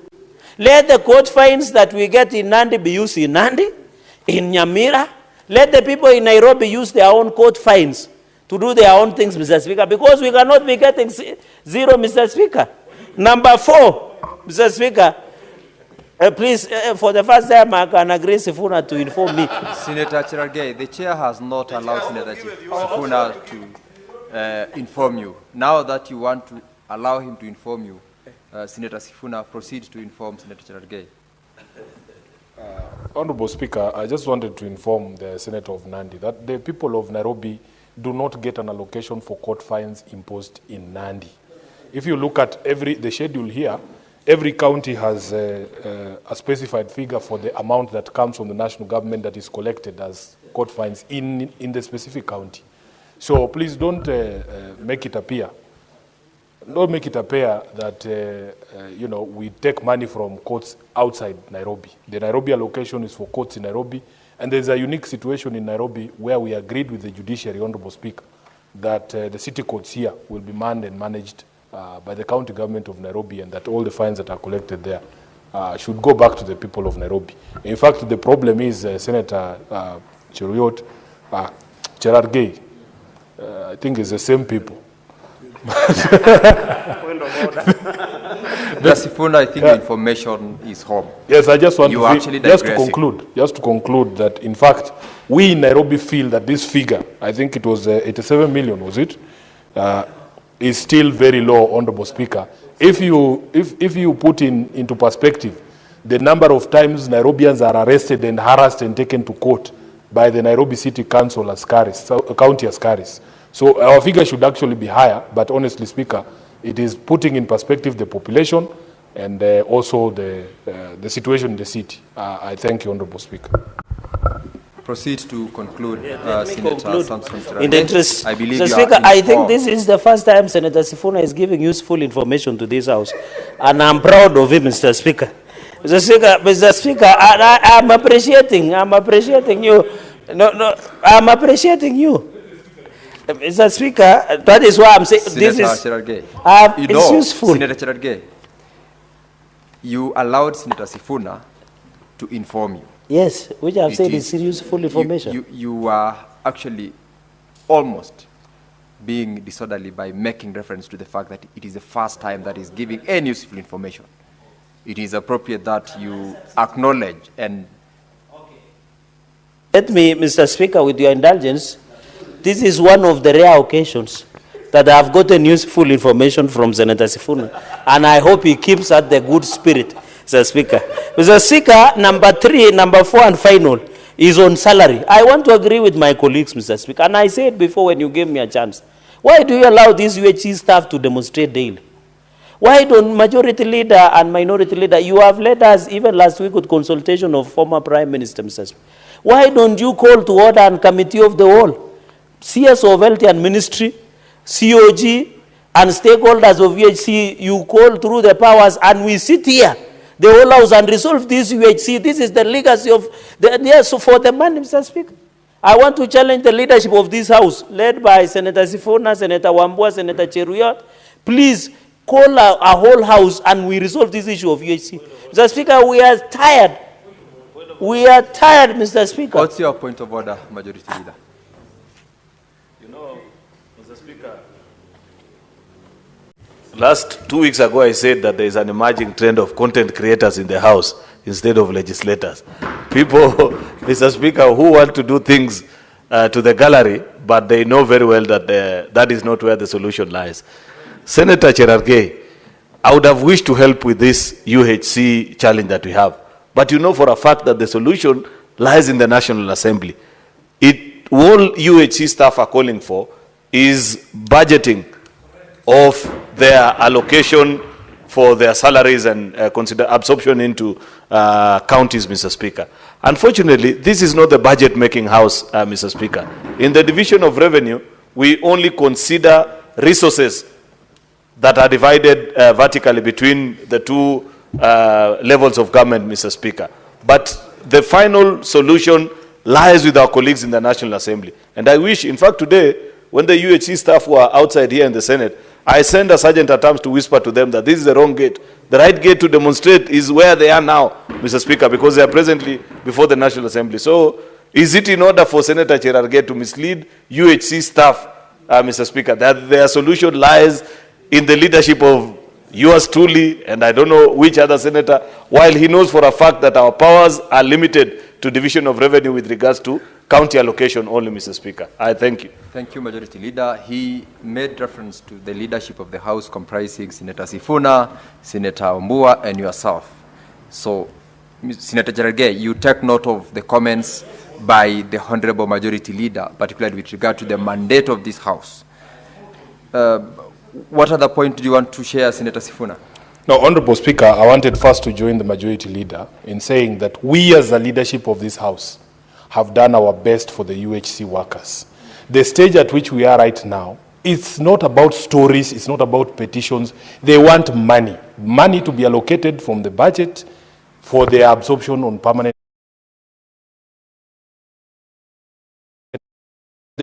Who's responsible for that? The chairperson of the budget committee. While at a church on Sunday in Nairobi, instead of telling the UHC workers how much money he has put in the budget, he attacks Sifuna for being the person championing the UHC staff workers. So as a house, the leadership here, we have done our best. Let the chairperson of budget, the member of parliament for Alego, put money for UHC workers, and I want to Senator Sifuna, encourage them. I want to stop you there. Yeah. You are already making reference to a member of parliament who is not available in this house. No, I just wanted to send the UHC workers to the right. Your point. You have made just your a point. moment, Honorable Speaker. Take your seat, Senator Sifuna. Take your seat. Honorable Speaker, just let me Take your conclude. seat, Senator. Let me just You have conclude. made your point. Take Just your a small point. Just a small Senator point, Speaker. Sifuna, take your seat. Speaker, just a small point. Take your seat. I wanted Senator the UHC workers to know that as SG of ODM, I have Honorable Atandi's number. And I want them to be the ones, the messages they are sending to us in this house should be directed to Senator Honorable Atandi. That's all. That point is made. Thank you, Chair. Senator Sifuna, take your seat. Senator Cherargei, conclude as you also correct the position that you made as regards the leadership of this House. Mr. Speaker, there is the principle of constitution. When you read the fourth schedule, Mr. Speaker, county health services is devolved. So I want to ask the majority leader to carry Constitution of Kenya 2010 closely and read Article 10 and Part 2 on the fourth schedule, Mr. Speaker. What I was saying, they should provide leadership because National Assembly has scarcity of leadership. That's what I was requesting. Was it too much to ask, Senator Sifuna? Yes, and in fact, Sifuna, you should call Atandi to order because he's your member of ODM and tell him to allocate. That is what I was requesting, Mr. Speaker. I didn't request a lot. I know the chairperson of health, Senator Mandago. Mr. Speaker, we were discussing this issue of UHC.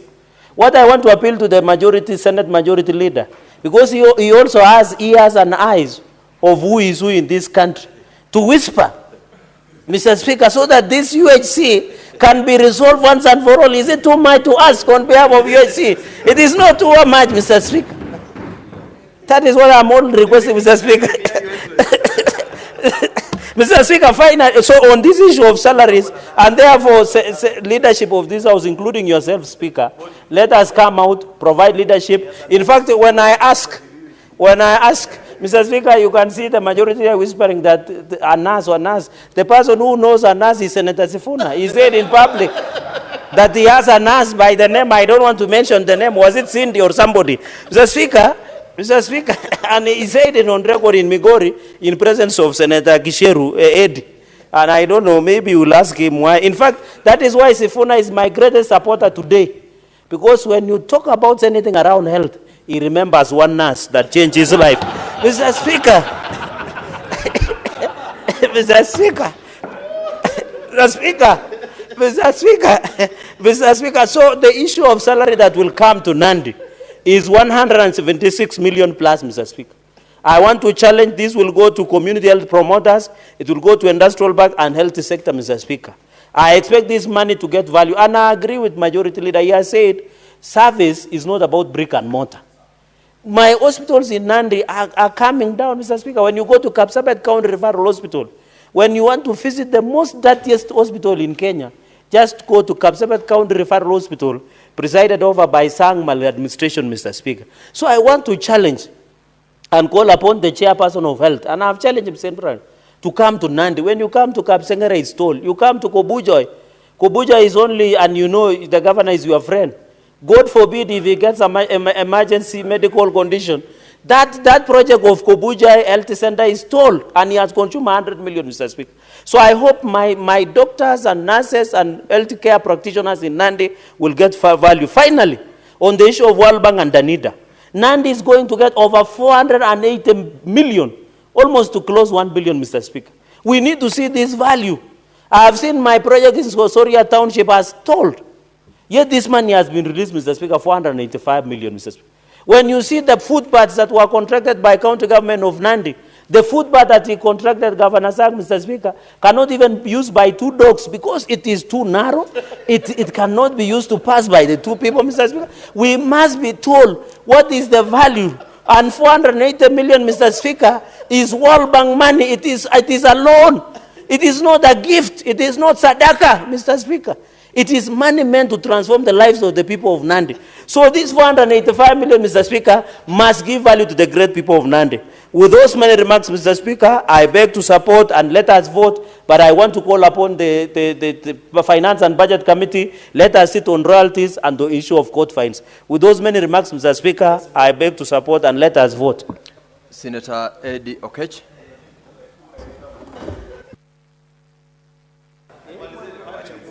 I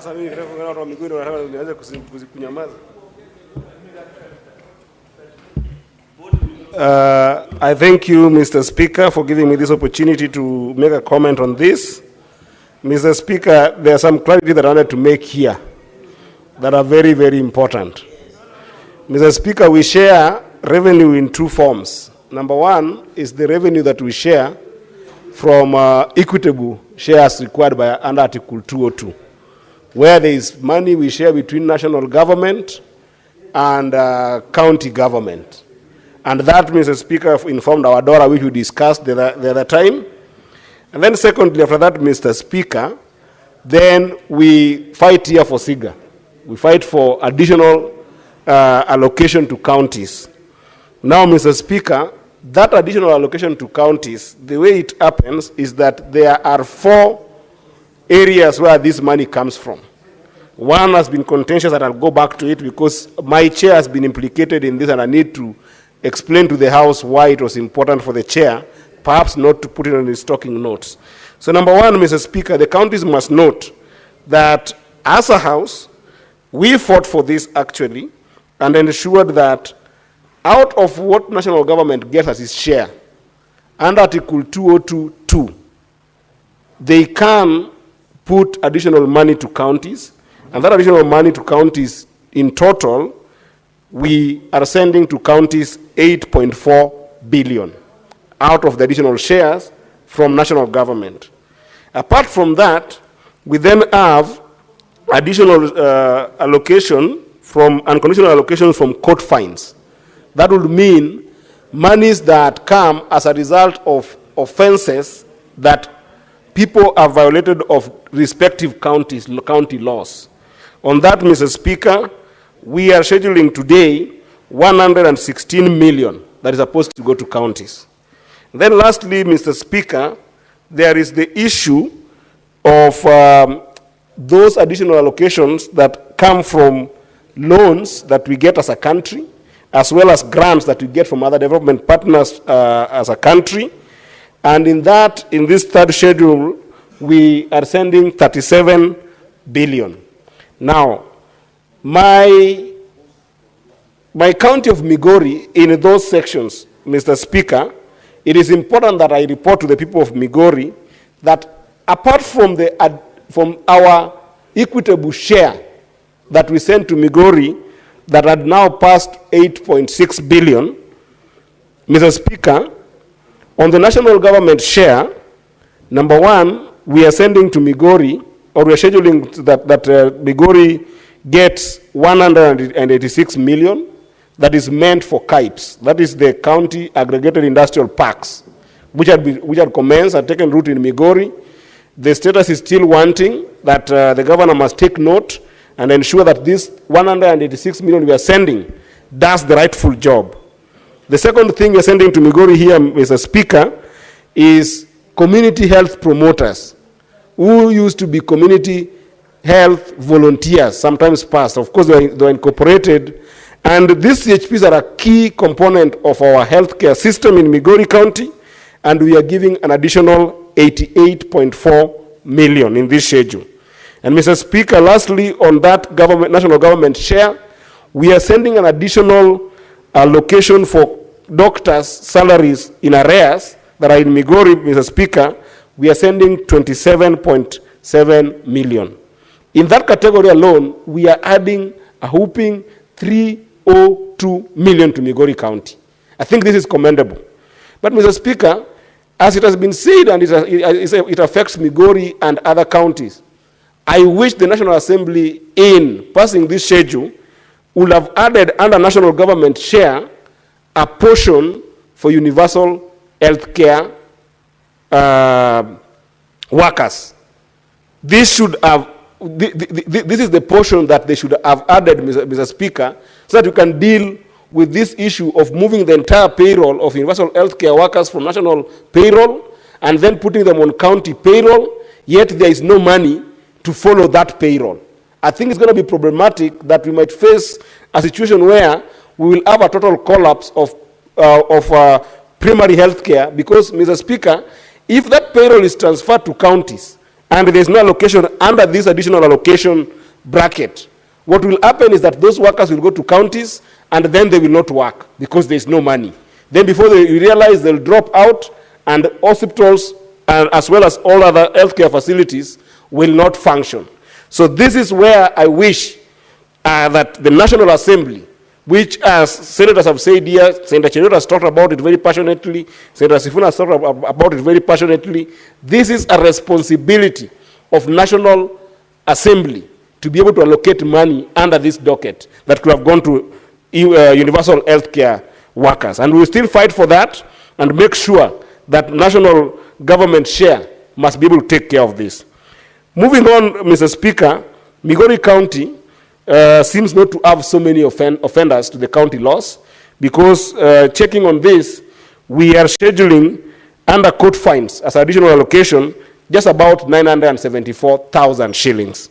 And Mr. Speaker, we are further scheduling to Migori County an additional 371 million under loans and grants.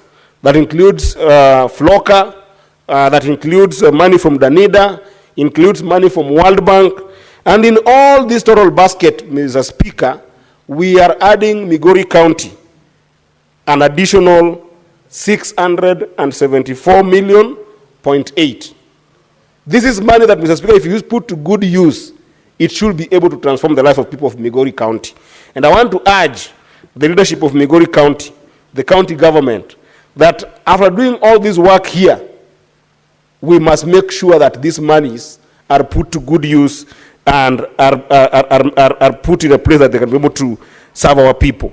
Lastly, Mr. Speaker, I said I wanted to bring a recourse to a conversation that has implicated the chairperson of finance on the issue of mineral and royalties. The reason why it's not comprehensive here, Mr. Speaker, ordinarily, that amount of money should also feature as an additional allocation to counties in this conversation. Because there are counties like Migori County that has got a lot of gold, and this money sometimes leaves our communities. It doesn't go back to Nyatike, it doesn't go to Osiri Matanda, it doesn't go to Masara. And even now, Mr. Speaker, if you look at Keancha, today you will see an emerging mining population in Keancha bigger than some quarters that have been known for mining. So the mineral royalties must go back to our counties.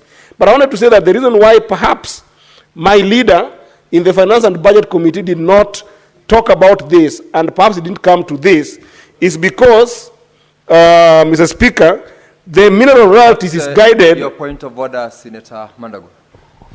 Yes, Senator Eddie, take your seat. I'd like Senator Eddie to clarify. I've just had a statement. I thought, this English is also sometimes very confusing, Honorable Speaker. In his statement on minerals, he said that the chair of finance is implicated.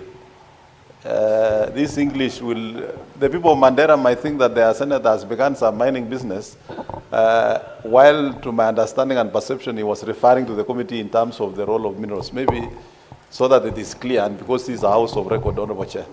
Senator Gajer, proceed to make that clarification for the comfort Yes, of Mr. Senator Speaker, it is 4:51, and Senator Mandago has just walked in. So I understand his plight.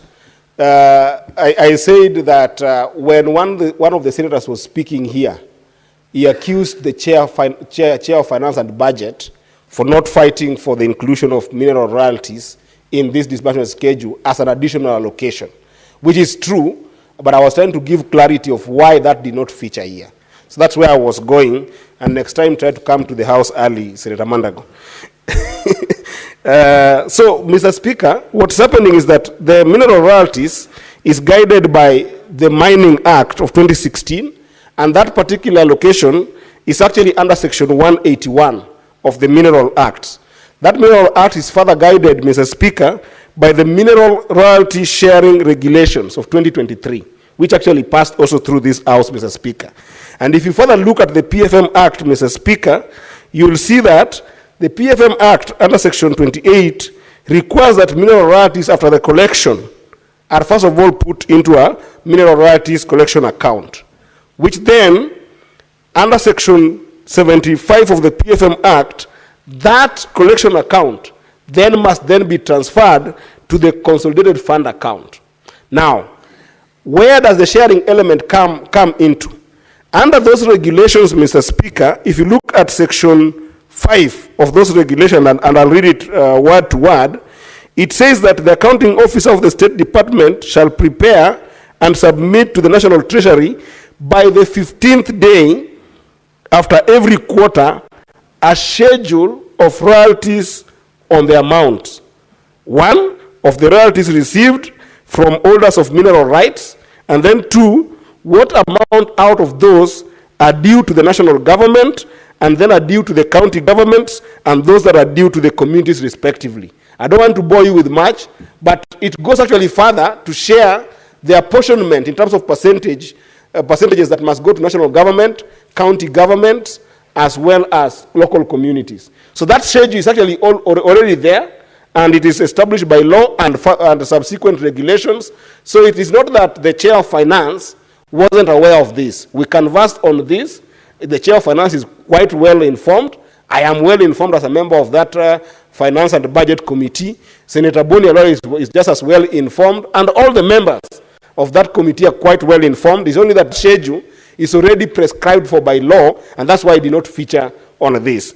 With that, Mr. Speaker, I want to support this schedule, and I want to encourage that we keep on fighting hard, that the National Treasury must not only share with us this schedule for us to pass, but they must honor this schedule to ensure that those monies go to the counties on time, and those monies reach our people just in the same spirit as the equitable share that is furthered with Article 219, that says that money must actually reach those counties in time, without delay and due delay, and in the measure that has been passed in this House. I support, Mr. Speaker, and I hope that we will go into a good ride with the National Assembly, as well as the National Treasury, in making sure that in future schedules, and actually in future county additional allocation resources, money will be allocated to UHC's workers to ensure that they are also included in this kind of schedule and can be able to get their money. I thank you, Mr. Speaker.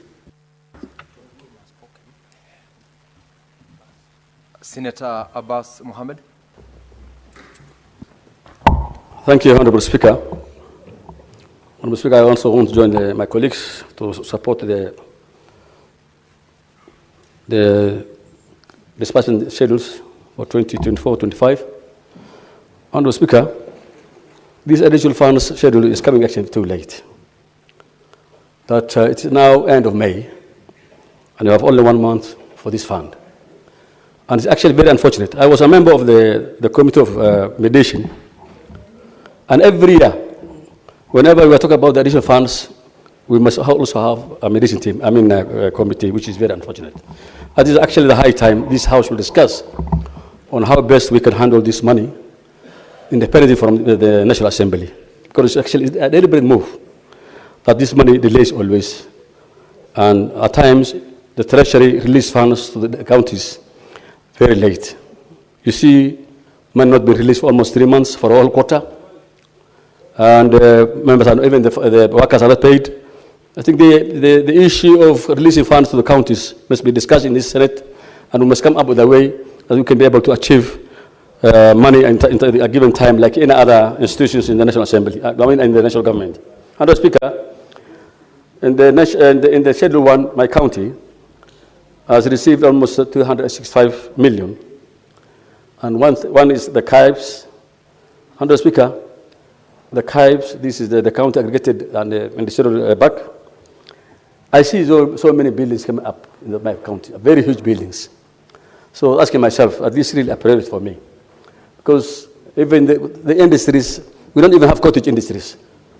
So when you start with those big buildings, I fear that we'll be having white elephants after completing those buildings. Because even we don't have even the product to put this place, I don't know we're going to use for storage of cereal boards like a cereal board. One other thing, Honorable Speaker, the money allocated to community health workers. The community health workers actually are poorly paid. It's just a small token of 5,000 shillings per month. And even that 5,000 is not received on time. These people do a very important work, especially like my area, is about 56,000 square kilometers. Then somebody is being told, go and do some work. There's no transport. There's no other support. There's no even public means to go to some of these far-fetched places.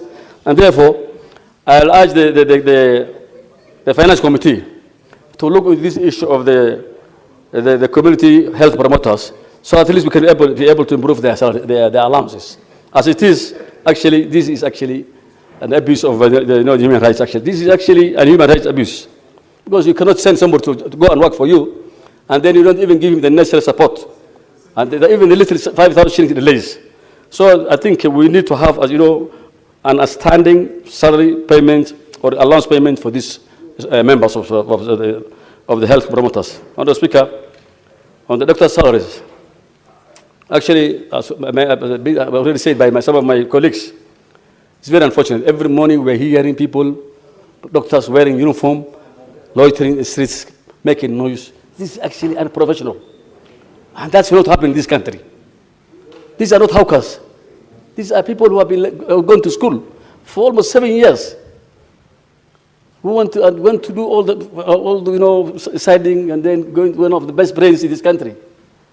And then they walk in the streets every day demanding for their rights. This should not be happening anymore. This Senate has to intervene and come up with a way where these doctors can be helped, especially the UHCs. Are not all doctors. There are nurses there. There are health technicians of all sorts of cadre. And therefore, we must come with a solution to this problem. And this must come to an end. Finally, Honourable Speaker, I will ask the Committee of Finance also. If you go to our counties, the ECDs, this is actually the early childhood. Don't have any money that has been allocated to them. They are the mass of the counties. The counties, and these are actually the people that we need to depend in the future. These are young kids that are coming up. They have no proper classes. They have no materials. They have no even desks. Some of them, like my place, kids are sitting down. And the classes are actually overcrowded. And therefore, there is no allocation of funds for ECDs. I think that the additional funds shall have also ECDs money for the ECD classes and students, so that at least we can have a better environment for the learning of those young girls and boys that are upcoming Kenyans tomorrow, who will be the future doctors and everybody.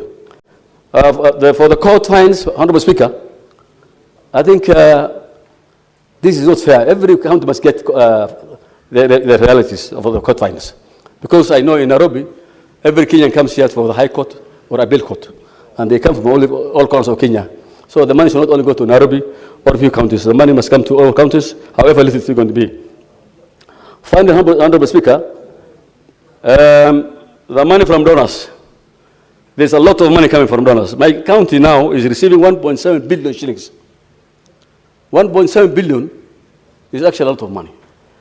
And it has been coming there even previous years. But unfortunately, what you see on the ground is just too little. Just too little, Honorable Speaker.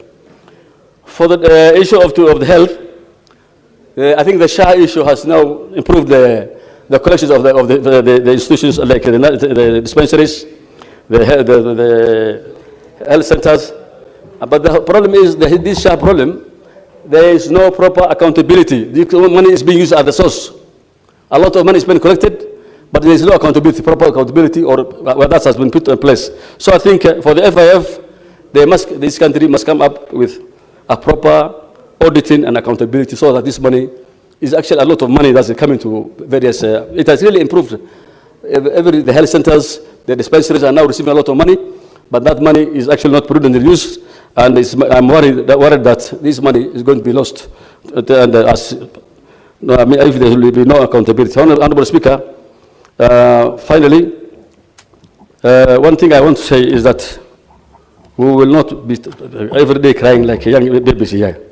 That money must be allocated to the counties, and we will say the treasury must have a section for the counties, so at least they can have an independent institution that will take care of their funding and their budgets.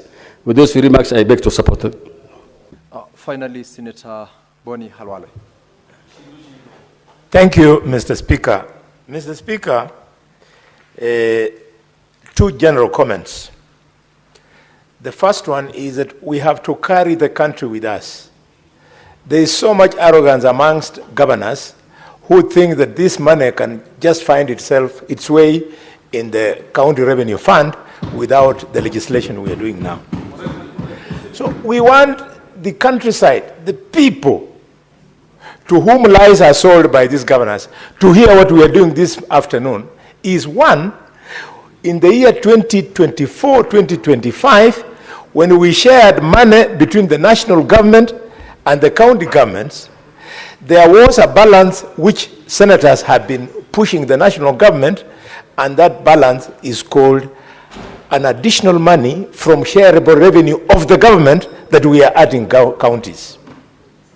The second one, in this particular bill, Mr. Speaker, let members of the public understand, in there we have money which we are supposed to be given as counties, proceeds of payments made at our law courts.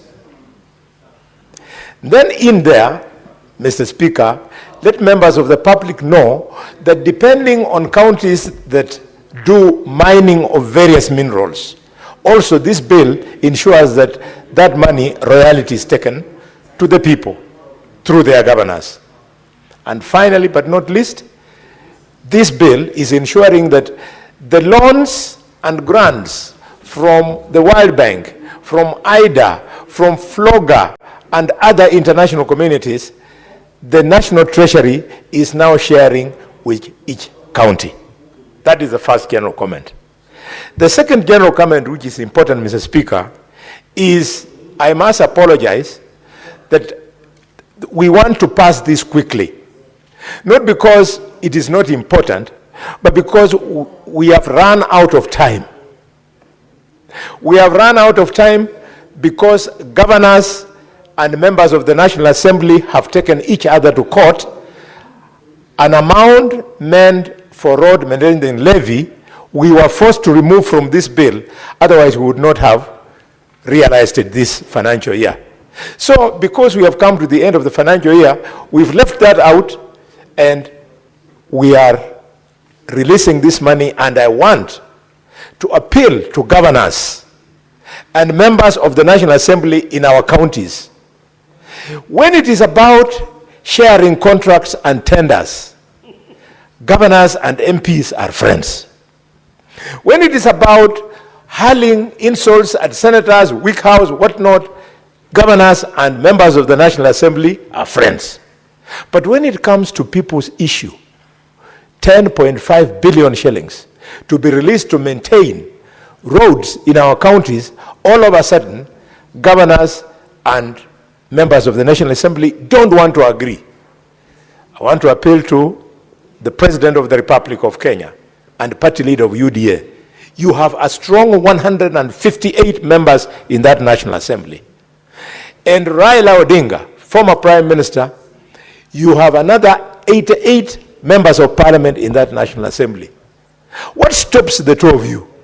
Having agreed at the top about broad-based government, what stops you from whipping these MPs so that they withdraw these little cases they have in court that delay members of the public to enjoy good, fit roads? And now, Mr. Speaker, let me come to the specifics of this bill. The people of Kakamega, arising from what I've said above, I want you to know today that Fernandes Barasa Odinga will receive 711,709,892 shillings because of this industry. I therefore, Mr. Speaker, want to appeal to the doctors of Kakamega. You are owed salary arrears. In this bill, there is 44,529,977 shillings. Doctors of Kakamega, please, these millions, next week, Barasa should pay you these arrears. If he doesn't, I will come and lead you to the office of the governor and we throw him out until he has paid you. Is when he'll understand that we are not playing games in Nairobi, Mr. Speaker. Secondly, I want to appeal for calm amongst the community health promoters of Kakamega. In this bill, we have brought home 127,500,000 shillings.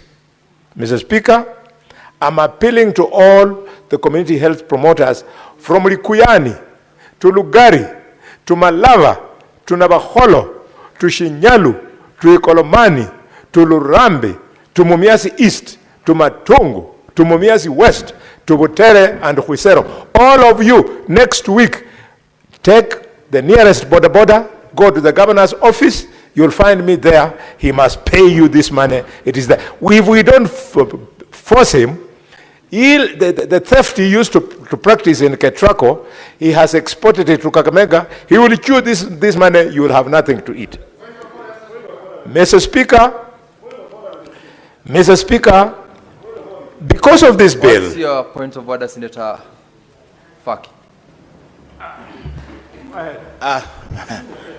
Mr. Speaker, sir, I don't like to interrupt a colleague in his thoughts and presentation in this House. But I had, if I'm correct, I had Senator Khalwale saying that the theft at Kentrako, and that is his casting aspersions on the person of the governor of Kakamega. And I don't think that is right, because there have been no accusations leveled against that governor in this House to warrant such blatant attack and violation of our standing orders. Thank you, Mr. Speaker. Senator Boni Halwale, you are a senior member of this House. Exactly. I'd like to remind you about the provisions of Standing Order 121. Exactly, Mr. Speaker. Mr. Speaker, it is in fact because of that seniority. The chair is not yet done. Eddie, Senator Barasa's papi. Senator We are talking about the people of Kakamega. Senator Halwale, order, Senator Halwale. Speaker, sir, it is because of that seniority that I want to appeal to the distinguished senator from Mombasa. I'll deal with your point of order. Let me finish with that one. Proceed, Senator Halwale. And Thank you, Mr. Speaker. I indicated to you that the chair was not done in directing you to the provisions of Standing Order 105 and Yes. 121 Yes. with regard to the nature of statements you can make and also the order in this House. As you do that, remember that particular provision of the standing orders. And the chair is aware that you are a senior member of this House, and I will not hesitate, by the way, to apply the provisions of this. Thank you, Mr. Speaker. Mr. Speaker, indeed, it is because of the seniority that you are alluding to that I would like to appeal to my younger brother, who is my junior in this parliament by many years, that I'm alive to that fact. It is because of the ongoing case of 18 billion of Ketraco, for which the governor was arrested by EACC, that I've opened my mouth. And therefore, if you had challenged me, Mr. Speaker, why don't you keep your cool? If you had challenged me to then substantiate, I would have substantiated using that case. Mr. Speaker, sir, I want to use this opportunity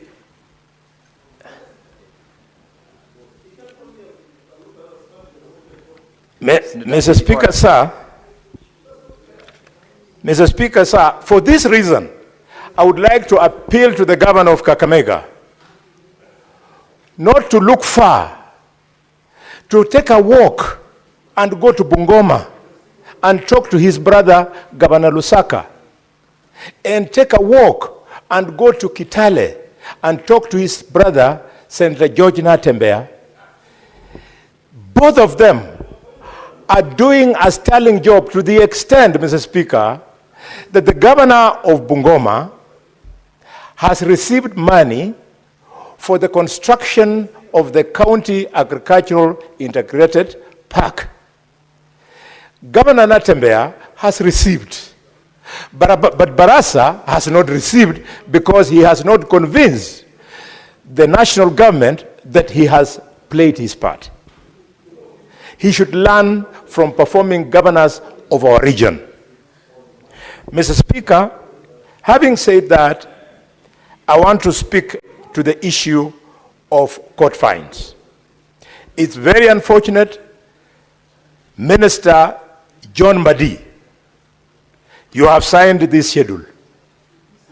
You have declared that Kakamega does not deserve even a single shilling from court fines. And you know that in a county of 2.5 million people, Kakamega, these cases go on all the time. Where is the reimbursement for Kakamega from the National Treasury, CS Mbadi? It is because of this, Mr. Speaker, that I want to draw the attention of members to the fact that this little money they are dispersing here to us is a sweetener. There is no audit to tell us how much money was collected in the whole country. This is arbitrary. In fact, this is the budgeted corruption that members of the public have been pushing on social media and other forums. Yes, I would like to be informed by the Senator of Kitui. Senator Boni, Halwale. I haven't heard Senator Wambua requesting that the chair allows. I'm sorry. Yes. Mr. Speaker, I proceed. Mr. Speaker, because these funds have not been audited, we don't know what it is that we deserve from the consolidated fund.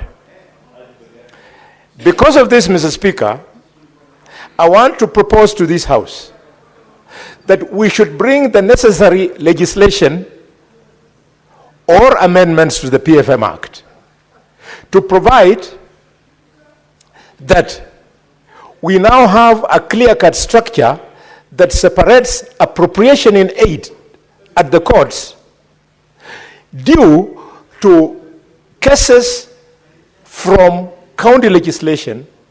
We separate it from cases due to national legislation. This appropriation aid, it is very easy, Mr. Speaker. All we have to do, just like we have a county attorney, we can also in this law provide that we have a county magistrate court for dealing specifically with cases arising from county legislation. And then money due to those cases is paid not into the consolidated fund, but it is paid into the county revenue fund. The moment we do this, Kitui will get her money, Kakamega will get her money, Nairobi will get its billions because it is too much money here. This theft at the national treasury that we are allowing, we must lock it with the necessary legislation. Mr. Speaker,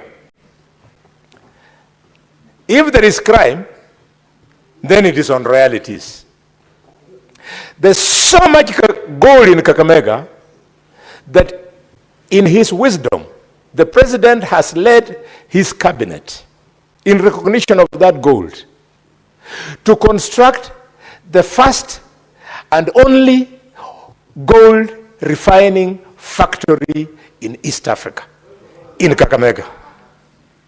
Mr. Speaker, the factory is under construction at Mwitambiza market in Ikolomani. We want, Mr. Speaker, members, just you'll have your time to debate. Let me flow. I've already been offended by the rude interruptions from your side. Senator Boni Halwale. Yes. As you continue, I've just been notified by the Hansard that Senator Cherargei order. The Hansard, Senator Boni, has just confirmed the reference by yourself to Senator Eddie's intervention that you actually made reference to him not being Governor Barassa's papi. As you proceed, you must withdraw and apologize on that reference. That yes, Mr. Speaker, you need to do that. Indeed, I used the word papi, but because sometimes I attempt to speak clear English, I said, Senator Boni Halwale. Mr. Speaker, the chair has directed that you withdraw and apologize for that reference before you proceed with your submission. Yes, I want to do that, but I want to clarify what I said. I have... Order, Senator Cherargei. Order, Senator Cherargei. Order, please. Chair, I will not kill by explaining what I said and then apologize. Continue. Yes. Mr. Speaker, sir, I am not so unreasonable as to call a colleague a papi. I said, you are not Governor Barassa's papi. That's what I said. And if that word means in English that I call him a papi, I withdraw and apologize. I would never call a colleague a papi. Mr.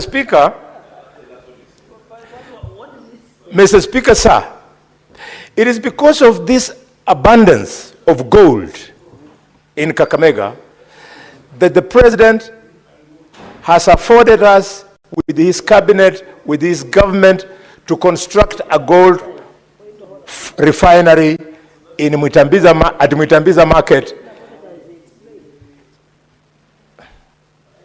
At Mwitambiza market in a Kolomani constituency. Mr. Speaker, this is being the case. How on earth can the Treasury pretend that in this particular year, Kakamega did not deserve a single cent from minerals? And yet, now as we speak, if you go to Rosterman, 24/7, people are mining. Mr. Speaker, if you go to Imwiritsa village in Shinyalu, 24/7, people are mining. If you go to Isulu, if you go to Malinya, if you go to Shikoe, if you go to Lirembe, if you go to Masienze, people are mining gold 24/7. Mr. Speaker, do you like to be informed, Senator Boni, by the Honorable Senator Sotsi? Yes, Senator Sotsi is my younger brother. I can... Mr. Speaker, I was listening to my senior and neighbor, Senator Halwale, very keenly. This weekend, I had an opportunity to visit the place where the refinery is being constructed. And it's a big complex. That place, all the gold in this country, including from my own county, will be refined there. But Mr. Speaker, our counties, including Kakamega, are not getting any money, any royalty. I think it's important that we get an explanation. And one explanation, Mr. Speaker, is that the Ministry of Mining has entertained illegal dealers in gold in our region.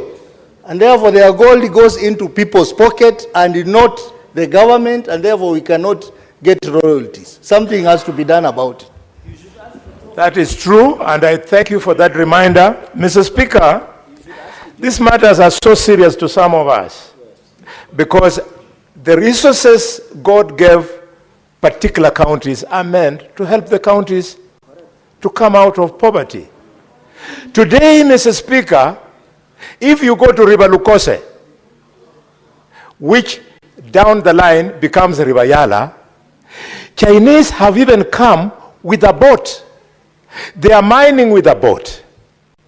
And when the villagers go to complain, the provincial administration then fights the villagers.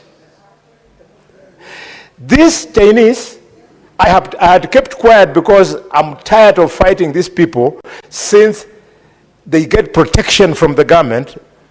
Armed AP police are there. Mr. Speaker, what's your point of order, Senator Cherargei? Mr. Speaker, I raise understanding 105 on accuracy of facts. When the senator, my good neighbor, states that the government is protecting them, what does he mean? I agree that issues of minerals are very emotive. Can he substantiate what he means? Because if the government is protecting an illegality, then it is very unfortunate. Then we need evidence of the same so that we can know in government who is protecting these individuals who are frustrating his people in terms of getting value for their mineral. Is it in order? He's a good Englishman. He should have said may, not shall. You have raised your point of order, Senator Boni Halwale. Mr. Speaker, with due respect to my neighbor, my time, if I could be allowed, my time had been eaten by standing orders. My point of order. Your time will lapse upon the lights going off, definitely. Spend the remainder of the time to conclude. I was just appealing so that I conclude this very important point. Spend the remainder of time to conclude. Thank you. Mr. Boni.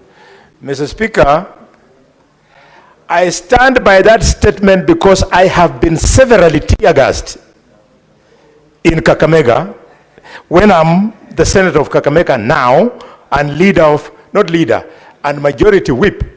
I have been tear-gassed when we are fighting the police, protecting Shandagold and these Chinese. And right now, Mr. Speaker, as I speak, the Chinese have finished eating all our dogs, and now one of them I arrested 2 weeks ago, Mr. Senator Boni Halwale, your time is up. Order, Senator Boni Halwale. Order, Senator Boni Halwale, your time is up. I'll allow the last person to contribute, Senator Faki, so that we call upon the mover to reply. Mheshimiwa Spika, asante pia kwa kunipa fursa hii kuchangia msaada wa kupeleka fedha katika kaunti zetu. Mheshimiwa Spika. Mheshimiwa Spika, kwanza naunga mkono mswada huu, na yangu mimi atakuwa mafupi kwa sababu wengi wameshaweza kuchangia na singependa kurudia. Mheshimiwa Spika, jambo la kwanza ni kwamba ipo haja hivi sasa kuwa na sheria ambayo itasaidia kaunti zetu kuweza kupata zile fedha ambazo zinapelekwa kwa serikali kuu lakini baadaye zinarudi kwa serikali za kaunti. Kwa mfano, Mheshimiwa Spika, faini zinazotozwa katika mahakama zetu za makosa ambayo yanahusiana na sheria ambazo zinasimamiwa na kaunti. Mheshimiwa Spika, kwa mfano sheria za ujenzi, sheria za wale wanaouza bidhaa rejareja bila vibali na sheria nyingine kama hizo. Mheshimiwa Spika, pesa hizi Mheshimiwa Spika zinalipwa kwa serikali, alafu serikali inakaa nazo kwa zaidi ya mwaka mmoja. Baadaye ndio wanapeleka mswada bungeni, bunge liweze kukaa likapitisha. Kwa mfano hizi ambazo zinapelekwa mwaka huu ni pesa ambazo zilikusanywa mwaka 2022.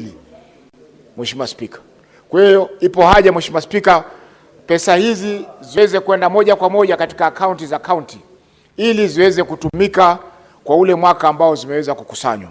Jambo la pili, Mheshimiwa Spika, ni zile royalties ambazo pia zinalipwa katika akaunti zetu. Mheshimiwa Spika, nitakupa mfano wa Base Titanium. Base Titanium walikuja Kwale wakachimba madini, mpaka sasa wamefunga. Lakini zile pesa ambazo zililipwa kwa serikali kuu, Mheshimiwa Spika, hazijaweza kwenda katika serikali ya kaunti ya Kwale, wala zile kamati ama jamii ya Kwale ambao uchimbaji ule ulifanyika.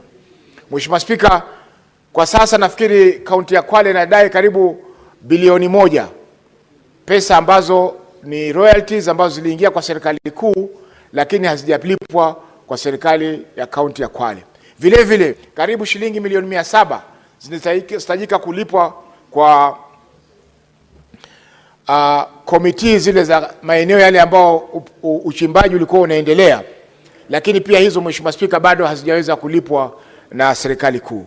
Kwa hiyo Mheshimiwa Spika, hizi fedha pia za royalties tunapendekeza katika mswada wetu ambao tutaletwa marekebisho ya sheria ya uchimbaji wa madini, kwamba zile pesa ambazo zinaingia za royalties serikali wapokee zake kando, serikali kuu na serikali ya county, na zile jamii ambazo zinaathirika ziweze kupokea zake mbali na zile ambazo zinakwenda kwa serikali kuu.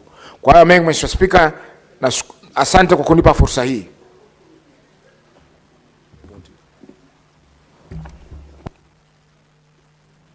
Senator Olekina already yes, I'm seeing from the dashboard there is a request by Senator Olekina, who already contributed to this. Honorable Senators, there being no other member, I call upon the mover, the chairperson of Finance Committee, to reply. Senator Roba.